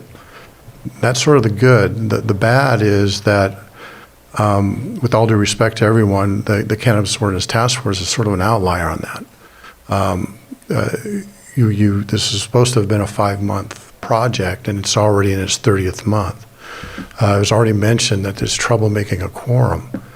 Last year, over 44% of the meetings couldn't be held because nobody showed up, or not enough people showed up. About 15% had to be cut short because they didn't have the right documentation or right basic blocking and tackling and meeting management was just not there. I usually sit in the back and just listen and see what people have to say, maybe occasionally ask a point of order or a question to Maria or someone else. And just as someone that's been in a lot of meetings, the meetings today, they're just not functional. And then we have the good, the bad. Well, the ugly is, well, quite frankly, the meetings are toxic, and they've been toxic for years. As Angela's pointed out, the people have been in those meetings since the beginning. They have a better attendance record than anybody that's actually showed up that's on the task force. And if you're lucky, you're just ignored or patronized or treated condescendingly. If you're part of traditional ag, they'll mock you to your face. And if you have a concern about oak and it impacts the cannabis industry, well, then you're anti-cannabis. You have an issue on groundwater, well, you're anti-cannabis. And that just keeps going on and on and on. Now, the only reason they're upset now is, well, 2 reasons. One is that when issues that relate to the general public were of concern, they were told, you have to wait to the end. Well, now we're near the end, and now they want to be told. And now they're also forming a group, and they don't like it. It's not a healthy situation. It's not like anything else that's being run in the county that I've seen. And it can be done better. And off that topic, I do want to point out a couple of things that Monsieur Sabathia had mentioned, and I live on a rural residential, so things like odor, I think his points are well taken. And there's some good ideas there. Just a final note, many of the ordinances that Director Turner read, I think do make sense. I think there are some good points there. And there are places of disagreement. But the way the thing is run right now, it's not healthy, and it doesn't represent the best of what this county could be. Thank you. Thank you. Any other? Here comes somebody.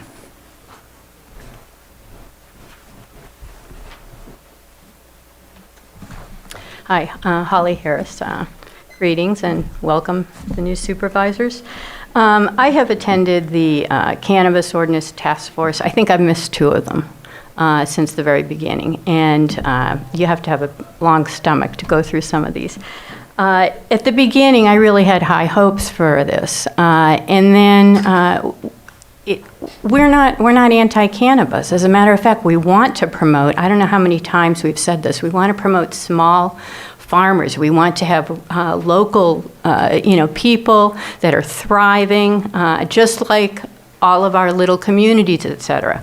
We don't want the big corporations. We don't want the huge grows. We don't want 60 acres there. That's where the problems come in.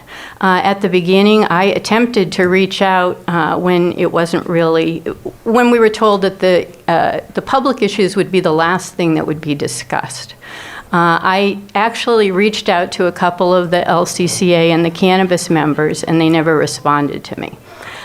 Each time we've tried to bring up issues, many times they're ignored. They don't get, we're marginalized a lot, and it's really hard to deal with it that way. I find the problem was that we didn't talk about the public issues at the very beginning. If we had talked about what mattered to the public at the beginning, I think this would have already been done and we would have had the ordinance already completed. But because of it, now we're getting it to the end and we're having a small list of things that we were told were the final things that were recommended to be spoken about by the task force and the public and staff, and that's not true. I mean, I have huge amounts of things that are seriously a problem, and I don't make it a point of complaining per se. I try to offer solutions, but they don't get put into the record. In terms of this FPZ zone, I have questions about it too.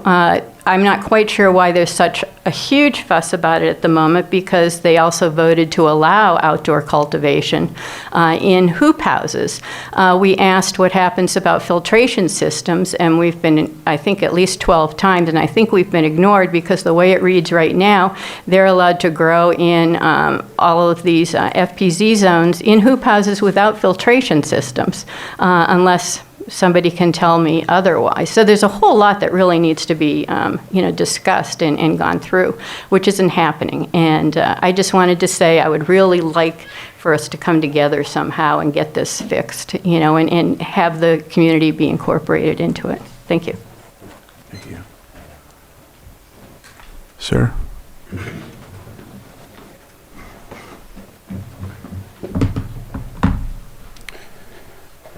Good afternoon, Chair Crandell, Honorable Supervisors. My name is Andrew Dobbs Kramer.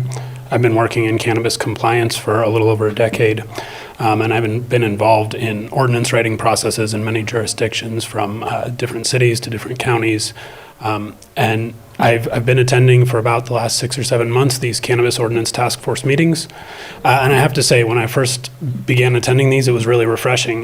There was actually a spirit of community. I saw people meeting in the middle. I saw, nobody was particularly happy about the outcomes, but everybody was equally unhappy, which I think is the sign of a good compromise.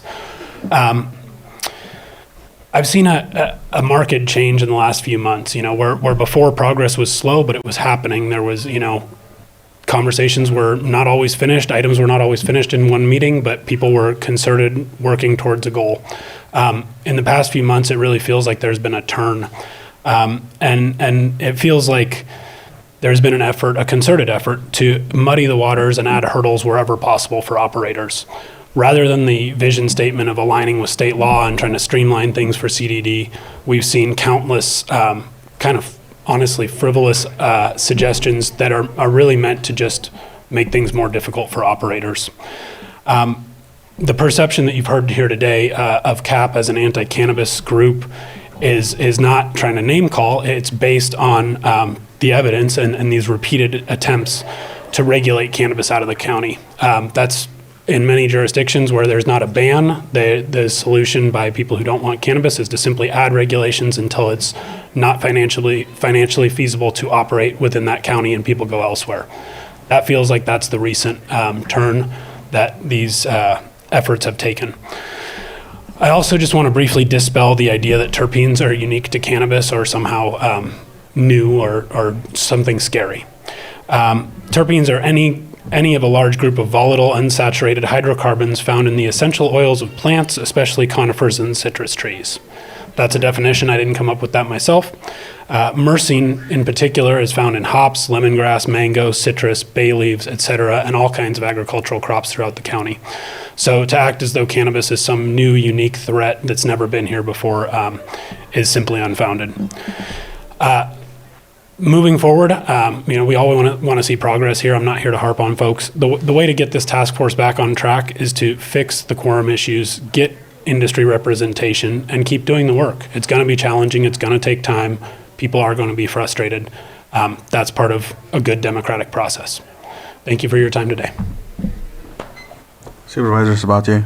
Mr. Chair, I'm making a request that we stay on topic about recommendations and whether they like or not like the recommendations or any other recommendations, and not speak about the individuals within the task force. I just feel like that's leading us absolutely nowhere, and just making that request. All right. Supervisor Owen, you had your pen up, or? No, I made a Okay. mistake. Any other comments from the public? All right. Good afternoon. Jim Comstock, longtime South County resident and rancher. We've been on our ranch for 82 years, and I've been there 75 of those. And welcome, Helen and Brad. Congratulations. Glad to have you here. And I sat there for 8 years. I know what you're going through. I'd like to address the farmland protection zones. There are operators right now, grape growers, that are choosing to try to diversify some. Maybe it is cannabis in some cases. And if some of this is enacted, they will not be allowed to diversify. Ag crops change over the years. Our ranch had walnuts, pears, sheep, cattle, hay, and Horses. all of those. If we were not allowed to diversify, we wouldn't still be there. And cannabis is one of the diversification opportunities. So I would urge you to look very carefully at that. If it's too restricted, the cannabis is not going to go away. If it's too restricted, you're going to have more illegal grows. I think most of you would remember Sheriff Brian Martin, who was here for years, and he said, every legal grow eliminates an illegal grow, which is, and I don't know if those numbers pan out, because there are an awful lot of illegal grows out there. But if they can be eliminated and handled under the strict regulations that cannabis is under, it serves society, the county, and our entire county well. So I urge you to look at those things and do not restrict it to the point that it is unfeasible or unable to be done. And thank you for your time. And once again, welcome to Brad and Helen. Thank you. Sir?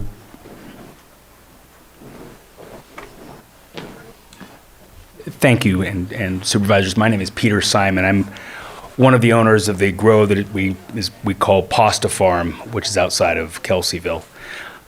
It was a piece of property that had grapes, and I'm also a grape grower in Lake County and in Mendocino County. The property before we moved it to cannabis was unprofitable grapes and had an abandoned walnut farm on it. The other grapes were growing next year. We've had to make the decision that we are not going to crop our grapes. We are going to have to basically prune them in such a way that we can't carry crop, because it is so expensive right now for us to be able to grow grapes that we cannot viably farm them. The only way that we're able to continue to have this property is by continuing to grow cannabis on it. The cannabis that we have is now, one of the concerns that was talked about in this farmland protection zone was protecting the soil. The cannabis that we are growing on the area up at our farm is improving the soil, not just for cannabis, but for any crop that comes after it. And that's not necessarily true for other crops, because other crops, whether they're grapes or otherwise, use pesticides and fungicides, and that is going to impact the ability for other types of crops to grow. If somebody comes in afterwards on our farm, they're going to have a very clean and safe property. If the farmland protection zone is increased, not only will this county, I believe that the amount of taxes that we paid were 25% of the cannabis cultivation taxes in the county. As it stands right now, if the farmland protection zone is increased as it has been proposed, we will not get a renewal of our license when it comes due.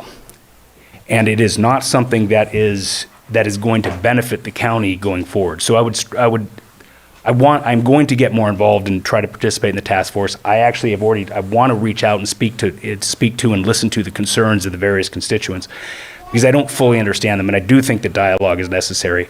But I do want you to be aware of the economic impact, and please take mind of the economic impact, not just short-term, but long-term, when you're looking at these various propositions. Thank you. Public comment? Yes, right after Ms. Khan, and then you can go next. Hi, Maria Kahn. The site reclamation bond, I think, is an excellent idea for the grows, in particular, prior to them even getting their licenses for the property. And I'm just going to go back to the one that started me all on this whole journey with Sowers, where they destroyed the land, didn't get their license, and abandoned the property, and now Brassfield's put about $2 million into restoring that property. So he as the new owner, had to pick up the ball and pick up all the refurbishing and fixing of the damage that grow did without a license at all. So I think that you should probably consider something to get those bonds in place before they even get into the license process, because some of them, not all of them, some of them jump the gun and grade things illegally and do work that shouldn't be done before they even get permission to do so. So that was just my comment on that one. Thank you. Thank you. All right, next.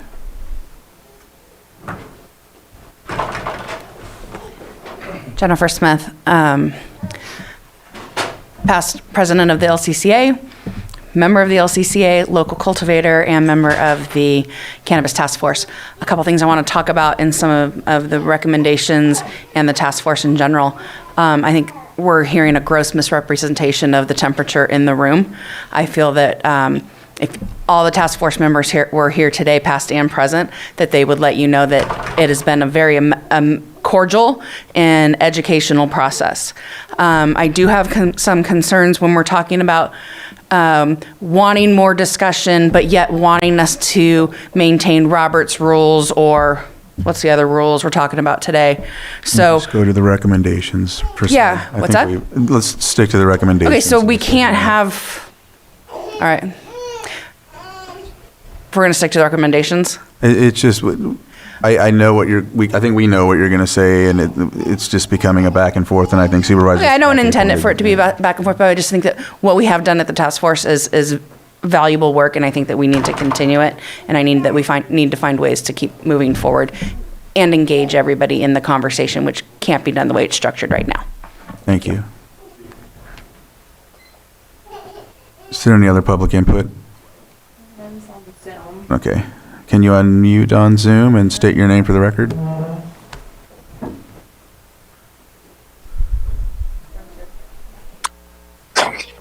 My name is Richard Durham. I'm a cultivator and a realtor and a cannabis consultant. I just want, we've changed this ordinance over and over and over. I've been going to supervisors meetings for over a decade, and I've watched the evolution. And we always come back and have to change stuff. So I think we have to look out a little bit into the future.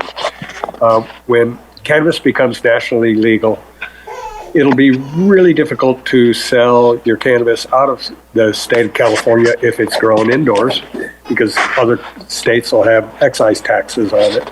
So will greenhouse cannabis because other states will have excise taxes on imported cannabis.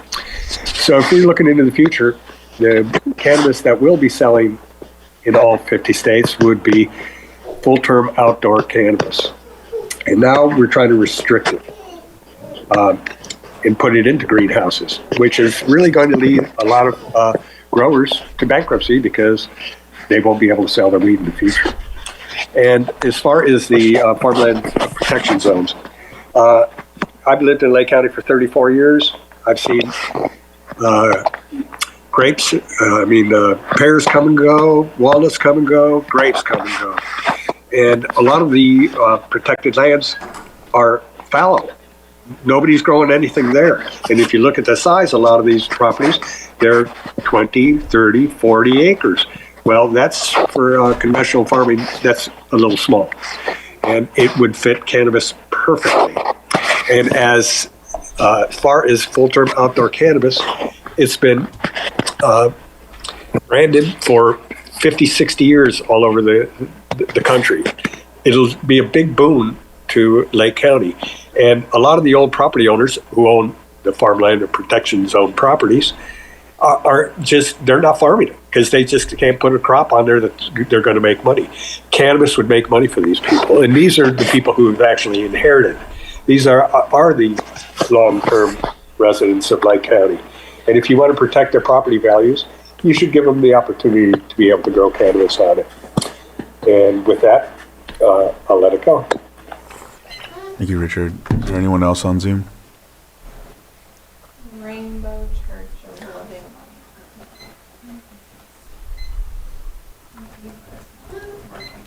All right.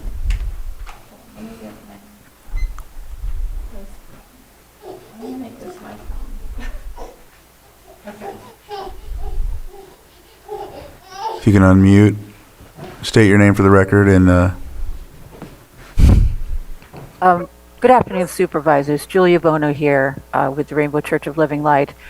Regarding something brought up by a previous presentation, I would also like to express my sincere concern over and complain about the vocal, rabid, uninformed, and vehemently polarizing minority of anti-cannabis crusaders. so, ma'am, we're only concentrating on the recommendations as of now, and we're not discussing I'm getting to that regarding the farm protection zone. Well, if you can comment specifically on that or some other. Okay, well, other I am. those. The end of this sentence mentions the farm protection zone because these people have insisted in over-talking and overtaking the Cannabis Task Force and the vocal majority of Lake County residents who support legal cannabis by campaigning to expand the farm protection zone to exclude legal cannabis farms.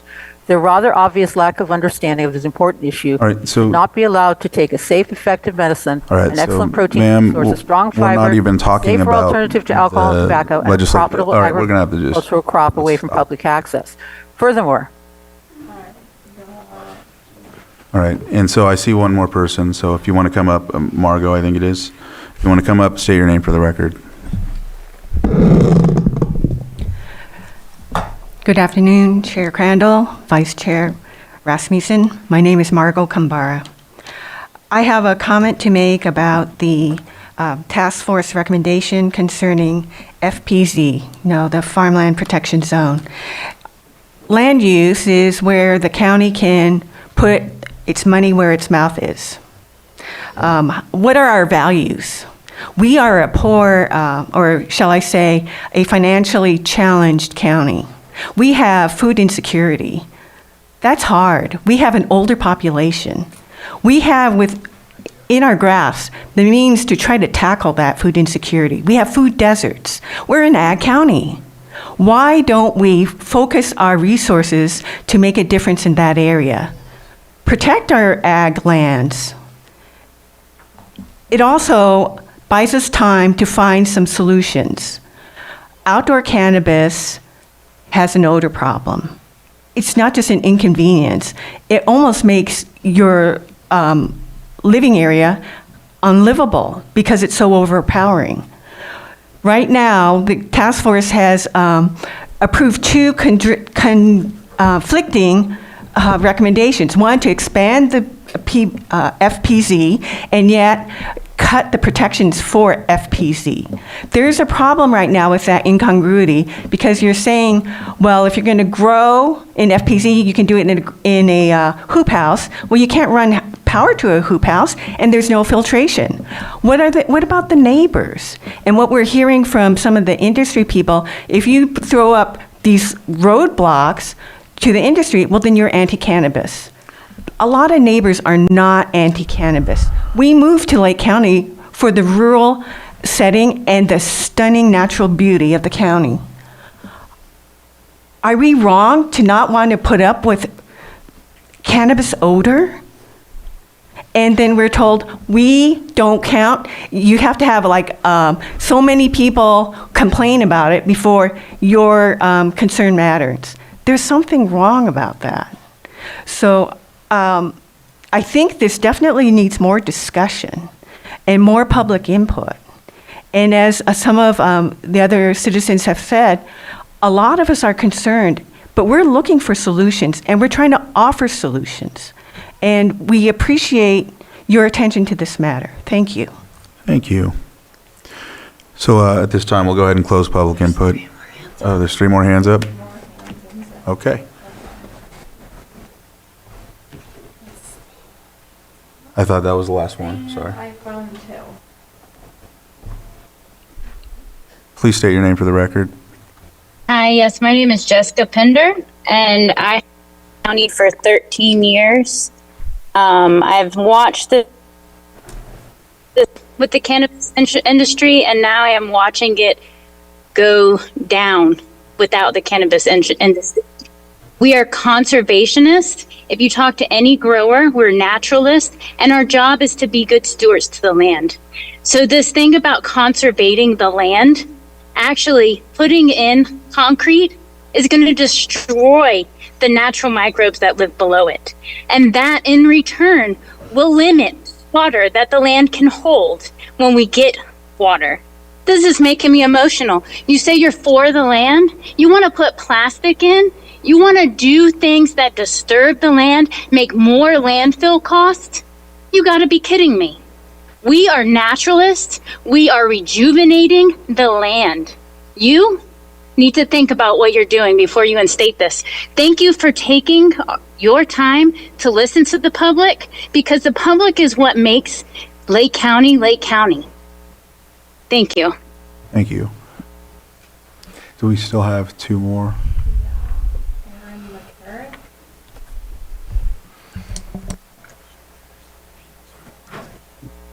Hi there, Erin McCarrick from Clear Lake, member of the LCCA, and been in the industry here in Clear Lake, and just wanted to support what the task force has been doing. And as it has been said before, that has been a very moderate and balanced approach. Maria and her staff have really done a good job at bringing all voices into it. And so with the recommendations that they've given thus far, support them, with the exception of the expansion of the farmland protection zone, echoing all the things that have been said before in terms of that, but also asking the board to look at it in a full picture spectrum in terms of what cannabis does bring for, tax dollars and industry, and also looking at it as the board continues to hear recommendations from the task force and updates from the task force, to look at it also in a larger scope of distributors and retailers and manufacturers, nurseries, everybody who does have a voice, because it really is integrated throughout our community. And if we don't have all those voices at the table, it's hard to really understand the impact to jobs and tax base from beyond just cultivation.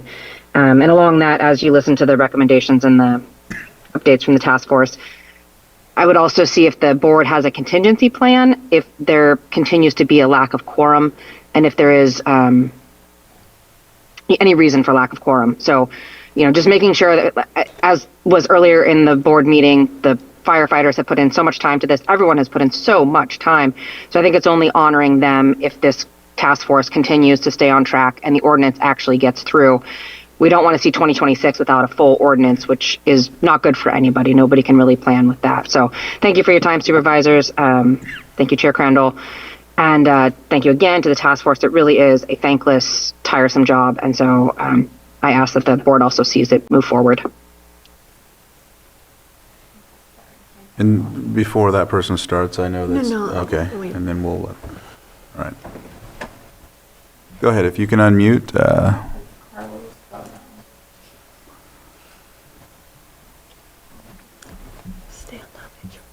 Hello, my name is Carlos Bono.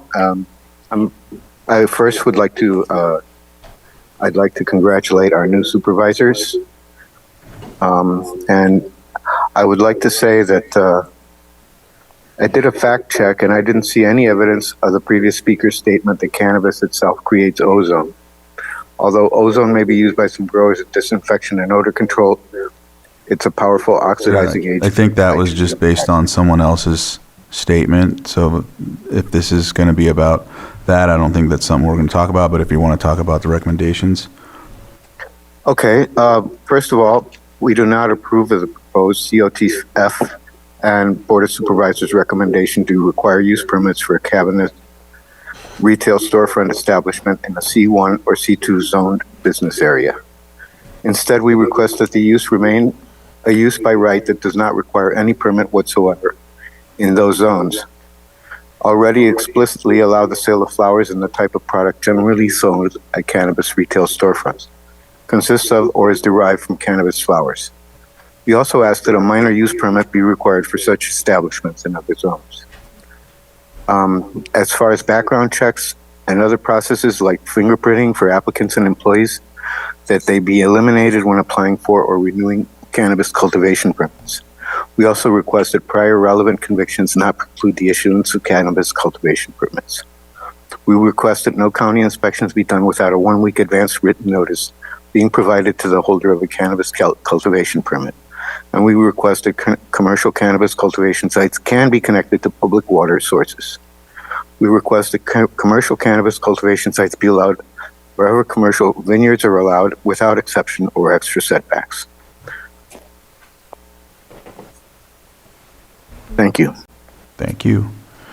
All right, so Can I just ask one quick question? Just for clarification, because I brought it up earlier. So if county council, you guys don't have to give us an answer today about the conflict of interest, but if we could get a commitment to provide us a response within a week so that we can get over this issue, that would be quite helpful. Thank you. all right, thank you.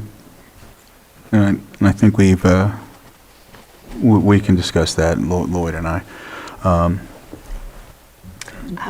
What's that? Are you closing? I'll close public input, and I know Yeah. you were first, and then Supervisor Sabatier. So it's closed? Yes. I don't know how we got onto this farmland protection zone expansion because that was not any direction from this board. So how did this come about? My understanding was that we should look at cannabis policy, which I took to mean all cannabis policy. So if that was not the will of the board, I'm more than happy to talk about something else going forward. I mean, I have no desire to look at that again. We put a lot of work into it. I think it was right before I came on the board and a little bit after I got on. So that's several years old. You know, I feel like that's settled. We are seeing property owners, farmers do crop rotation. And it's important that they have that flexibility in their land. One other point of clarification, just so that there's been a lot of questions about this. Greenhouses are still required in farmland protection zone in Big Valley. No hoop houses No hoop houses.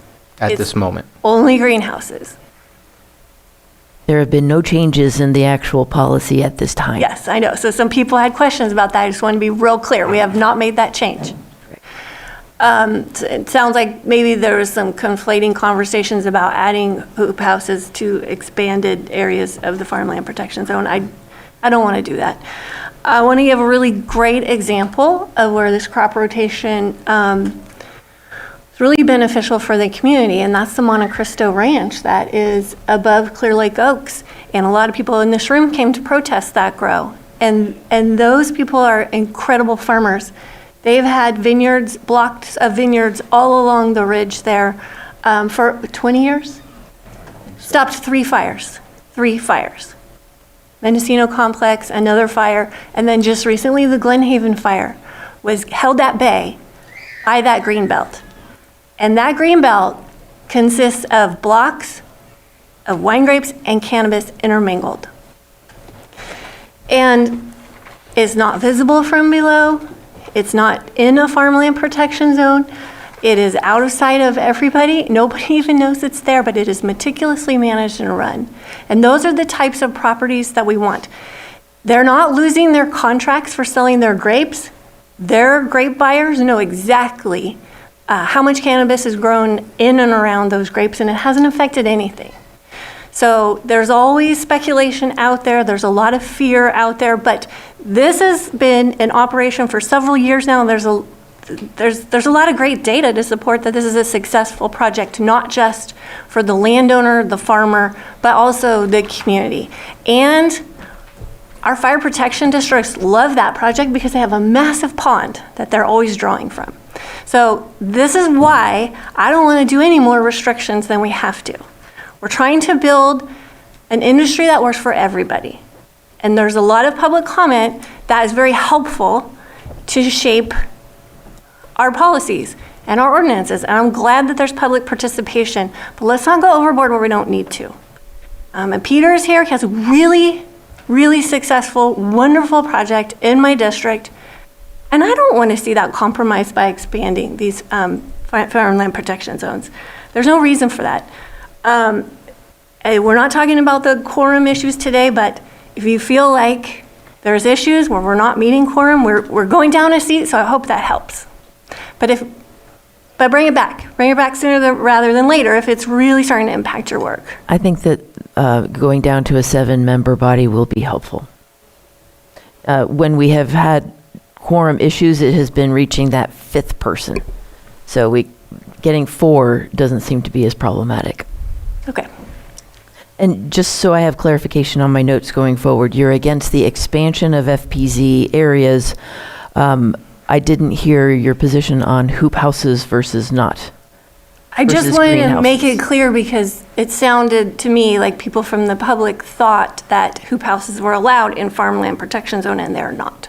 Correct. None of the recommendations presented before the board today are actually in effect, nor will they be in effect until the draft ordinance goes through its process and goes through public hearings from both the Planning Commission and the Board of Supervisors, and then has an extra 30 days to take effect. Okay. So these are only recommendations. Okay, good. And then as far as the greenhouses in farmland protection zone are causing problems, the abandoned ones. And I know we have big packing sheds. Those are also taking up valuable land space. So I would like to figure out a way that we could abate those if they're failed projects and there's no one to take them over. I feel like that is a big lesson learned from the farmland protection zone ordinance or language. Supervisor Sabatier. Just for those that have kind of talked to us today, I think that we've had 2 separate organizations, one fairly new, one been around for a little bit longer. Thank you for organizing to have a unified voice, no matter what that voice is on this. Whether you arrived at the meetings late or early, I don't really think that should ever matter. Those meetings are there for anybody to go and express themselves. So please continue to do so. And the more we hear from everybody, the better off we are, even though there are some things that are a little in left field sometimes. I want to really harp on the property owner. I think that's one of the most important things. I appreciated Patrick Sullivan chiming in with some of the difficulties that he's having. Because yes, the end product, we know what that looks like. But the system and the infrastructure that some of these applicants have and the different corporations that are involved can get really complicated. And I want to make it as simple as possible. And I think the property owner simplifies that process a little bit. And I'm going to add something, and that's because of something that I saw one day for one of the applications. I also, I know our sheriff had reached out and granted that we don't have a law that prohibits these things, but anybody with a active warrant for cultivation should have their application placed on hold, and that should include property owner and anyone else. Right now, it's if your fingerprints, that means you've been convicted. I think that if our sheriff makes a statement that they have active warrants, we need to make sure to follow that. And it was on a property owner, and property owner is not somebody that we look at right now in our ordinance. And so it wasn't something that we can do anything about last time. But I know that was something that I promised myself we needed to make that change, because if there is, it doesn't mean you're denied. It just means your application is placed on hold until we clear this up. Or if you're convicted, then at that point, you're no longer eligible to get a permit. But to me, it's important that we recognize active investigations as well as past behavior. Just so I'm clear, what I hear you saying is the property owner doesn't necessarily need to be on the permit, but should be included in the application, which they are, as acknowledgement of approval of the application. And you're also saying you'd like the property owner to go through a background check. And you're also saying that in addition to reviewing the many different ways the law says an application can be excluded, you would also like the sheriff's department in their review to take into account any active warrants, not necessarily actual judgments. Related to cultivation, not just any warrants.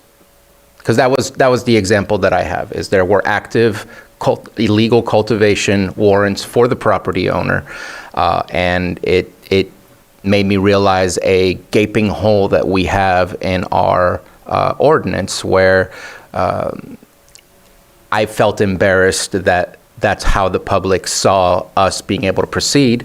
Again, nothing on our rules and regulations that prohibits that, or that even tells us that we can do anything about that. But I want to continue offering that we put that into action. Again, no denial, suspension until that warrant has been either cleared or there is a conviction. We have it already that if you've been convicted, since it's been legal to get a permit, then you are no longer eligible because of your bad behavior when there's a door and an opportunity to do good behavior. And I think it's bad for the industry for us to allow those people through the door, and it's bad for us to allow people like that through the door. And so I think overall everybody wins if we add that into our future ordinance. Noted. Thank you. I just have a quick question. Vice Chair. That came up based on Supervisor Sabatier's comment, because I don't know what the current background check entails. I know it includes the fingerprinting, but does it also include sending the name and identifying info to the local law enforcement, the sheriff in this case, to run a local records check? The live Do we know? scan form is submitted to the Lake County Sheriff's Office, which then forwards it to the DOJ and Homeland Security for their background checks. They get back the report from both of those jurisdictions or agencies and review what comes back to see if any of them are disqualifying offenses. If so, they send a note to community development saying this person is disqualified. Otherwise, we get this person is qualified to be part of this application. Okay, thank you. I understand that. So that would lead me to believe that what I'm trying to get towards is, are they running them for a local warrant that wouldn't be on the fingerprint report? Because you could have a warrant and it wouldn't show up necessarily on your fingerprint check. I would defer that to the Sheriff's Department. Okay, I just wanted to clarify, try to find out more about that based on that question. If I may respond, it's only the results of the fingerprints that is submitted back to CDD. Then you could have a warrant and we wouldn't know about it. Correct. Thank you. All right. I think that's everyone's comments. I think I'll make one last one. I know in hearing all the recommendations, I think that, I know we're supposed to stick to the recommendations, but I know you mentioned also the quorum issues and things like that. I think it's imperative that when we have that discussion on, I think you mentioned adding a position or taking away a position or whatever the case may be, it might be beneficial to discuss the structure of it or look at a different option. I know you mentioned that there were quite a bit of projects that are still at bay. We're also looking at 2050, and I know we want to work on an ordinance and whatnot, but at the same time, if we can come together and have a group that truly hashes this out and everybody feels heard. I know that one of the processes we use in the Blue Ribbon Committee, I know at one time or another there was like a voting system, but at the beginning of it, they were looking at if there was no consensus, they're not moving forward until that happens. And if someone didn't have a consensus, basically they would hash that out until they got there. It's based on projects. It's a whole different process. It's a whole different deal. I know the bylaws state the Rosenbergs is what they adopted for the bylaws. Is that what We do not have bylaws for the task force. Okay, so there's no bylaws. I know in others there's Rosenbergs for bylaws, but that's what they accept. But there's that too, that concept. I know that there's backs and forths about other processes and whatnot. So I think for me, I just wanted to make that statement. If I could get clarification on that, we do have ongoing discussion amongst task force members. You all have seen how I run a meeting. So There's videos online for all of they're all online. You can watch them. If you have any concerns, of course, at any time, I serve at the pleasure of the board. Just let me know. But I think that the difference between what I hear you saying and how we operate in the task force is that we seek consensus amongst the task force members. There are opportunities for public input because that's really important, but then the decision-making is held by those that you have appointed. We do not seek full consensus of everyone who's attending that meeting that day and the task force members. If you would like me to change that procedure in the future, It's not the procedure.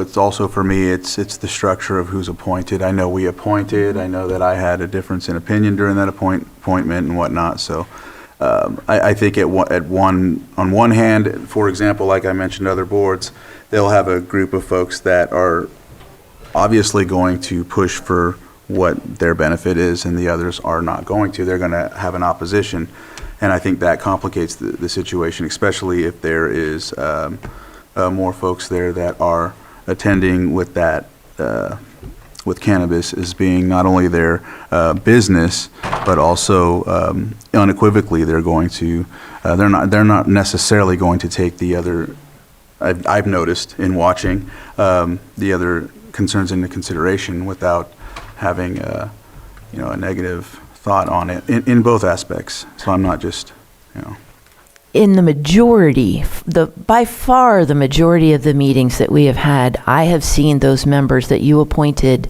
think about the other side. They have been measured, they have been thoughtful, they have been deliberate. They have made tough choices and had really authentic, challenging discussions with respect and understanding. And there's been, anytime you go to a meeting with the same people for 2 years, you're going to get to know them. And that familiarity has served them very well. I have great confidence in this task force and the members that you have brought together, and am very, very appreciative of their ongoing efforts, their attempts and their determination to set their own personal interests aside and look at the overall policy for the county. I also want to express my appreciation for the public input as well, because it is very, very hard when you haven't been appointed to dedicate that much time to making sure that you are heard. And so I do appreciate, though I understand the frustration, I really do appreciate the effort that the public has made to consistently attend. Particularly Holly Harris, she's really good at details and she keeps me on track. So it's just been, it's been a long experience. Some days more pleasant than others, but it's been some really good work that these people have done, both public and task force members. Helen, I think you had your pen up, and then we share. Just real, Go ahead. Sorry, just real quick, I wanted to state I appreciate this being brought to us and the extensive discussion today, particularly all the comments and feedback from the public on both sides of the issue. So I appreciate having that all out there, and there's still more work to do. So thank you. Helen? Are there any rules or Brown Act such as, or that do govern these meetings that you have, or are they just real relaxed with no real governance to the rules? We have a set agenda that is posted no less than 72 hours prior to the meeting. When we do receive public input in time, we also upload all of that as attachments. We go through the agenda. We allow for discussion or any questions from the task force. We then open it up for public input. We accept the public input. We close the public input, bring it back to the task force for their deliberation and/or action.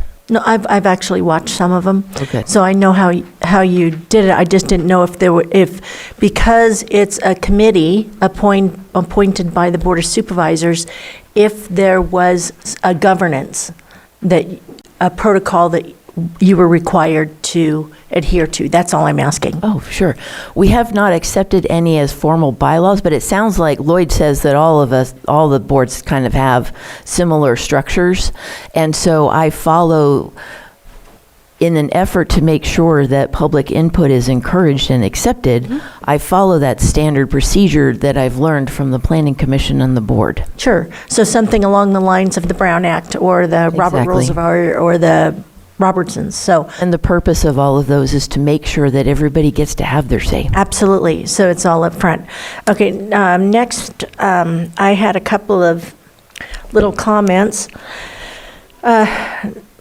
Personally, just looking at it from a kind of a ranching type of a style, I would prefer where you didn't put down the concrete, as some of you are mentioning, and planting directly in the ground in a hoop house, however ventilated. Is this okay to go on? Is this okay to speak to or no? Yes. Yeah, okay. Because then we're not disturbing the natural lands as much. That's my own, my own 2 cents worth. I would also, I've talked to some people that actually do grow and asked them what would help them. And one in particular mentioned where they are allowed, where the grows are allowed, if they were allowed to grow more densely in those particular areas and then have fewer areas that are disturbed with it. Does that make sense? So that they can produce more. Yes, they could produce more in those areas. Personally, I'm not a fan of it. Not that I have not seen benefits from it, so I'm kind of late to the game with that. We actually personally had bought 33 acres next door to stop a grow from going in next to us because we did not want the odor. So I can actually sympathize with those that are kind of really trying to curtail it. And because it cost us a lot of money to stop a grow from going in. So that's my own take. But there are solutions, and I would like to see some of what is being known as the cap. Perhaps if some of them had a little more input, they could suggest some things, as Peter has mentioned, to give her better balance in it. Because one of the things I've noticed with a lot of committees is they try to get one-sided so they can get their things through the door. And when that happens, you don't make a bigger percentage of the people happy. So I think it's important to look at both sides. Thank you. Supervisor Sabatier? Thank you for the discussion. I hope next time when we do bring back anything related to the Farm Protection Zone that we can get a map of the, I'm looking at it right now, the California Farmland Conservancy, so that we can identify to maybe better understand why it was designated as such in the original place when we created the Farmland Protection Zone. Just because you see what you believe is farmland of importance. Current map versus the recommended changes? No, the map of the state of California in my opinion, when you look at Lake County, it helps to understand why we identified those specific areas as farm protection zone. Just because it looks like farmland doesn't mean it's identified as important, local or state important, prime farmland, or I forget what the number 4 is, but. I'd be happy to get more details on that so I could furnish that. But I think it helps to better understand why we got to where we were in the first place. I am concerned, Director Turner, about the timeline that we've seen thus far in this task force. It's been a very long time coming. It's been very time consuming. What is your anticipation of timelines to conclusion? And when should we maybe ask for another report? Because I would like to get to a conclusion rather than seeing it go on longer than necessary. And in my opinion, I think it's already gone longer than I would have assumed would be necessary. It feels like we're taking longer to update the ordinance than we did to create the original ordinance in the first place. That's just me. But I'd like to get an idea of what your timeline is, because I'd love for you to come back at a certain amount of time and let us know where you are and what's going on so that we can help with the great amount of stuff that you are working on, if we can be helpful in helping to streamline some of those things for you. I appreciate that. This was not meant to be a permanent standing committee. We have made a few different pivots in the process to sort of make time more efficient, and I am encouraged, I'm thankful that the board did take us down to a 7-member board because quorum has been a problem. So I am anticipating, I would like to think, let's say we get quorum from here on out. I think we can probably be finished with our recommendations within, now that we're meeting every week, maybe 4 to 6 weeks. At that point, then it becomes, okay. Okay. That's 12. Well, I'm not done. Wait just a moment. So that would finish the recommendations. At that time, we start the internal draft. And I'm going to take the recommendations from the task force as well as the input that you've given me in both of these updates to start drafting the actual ordinance.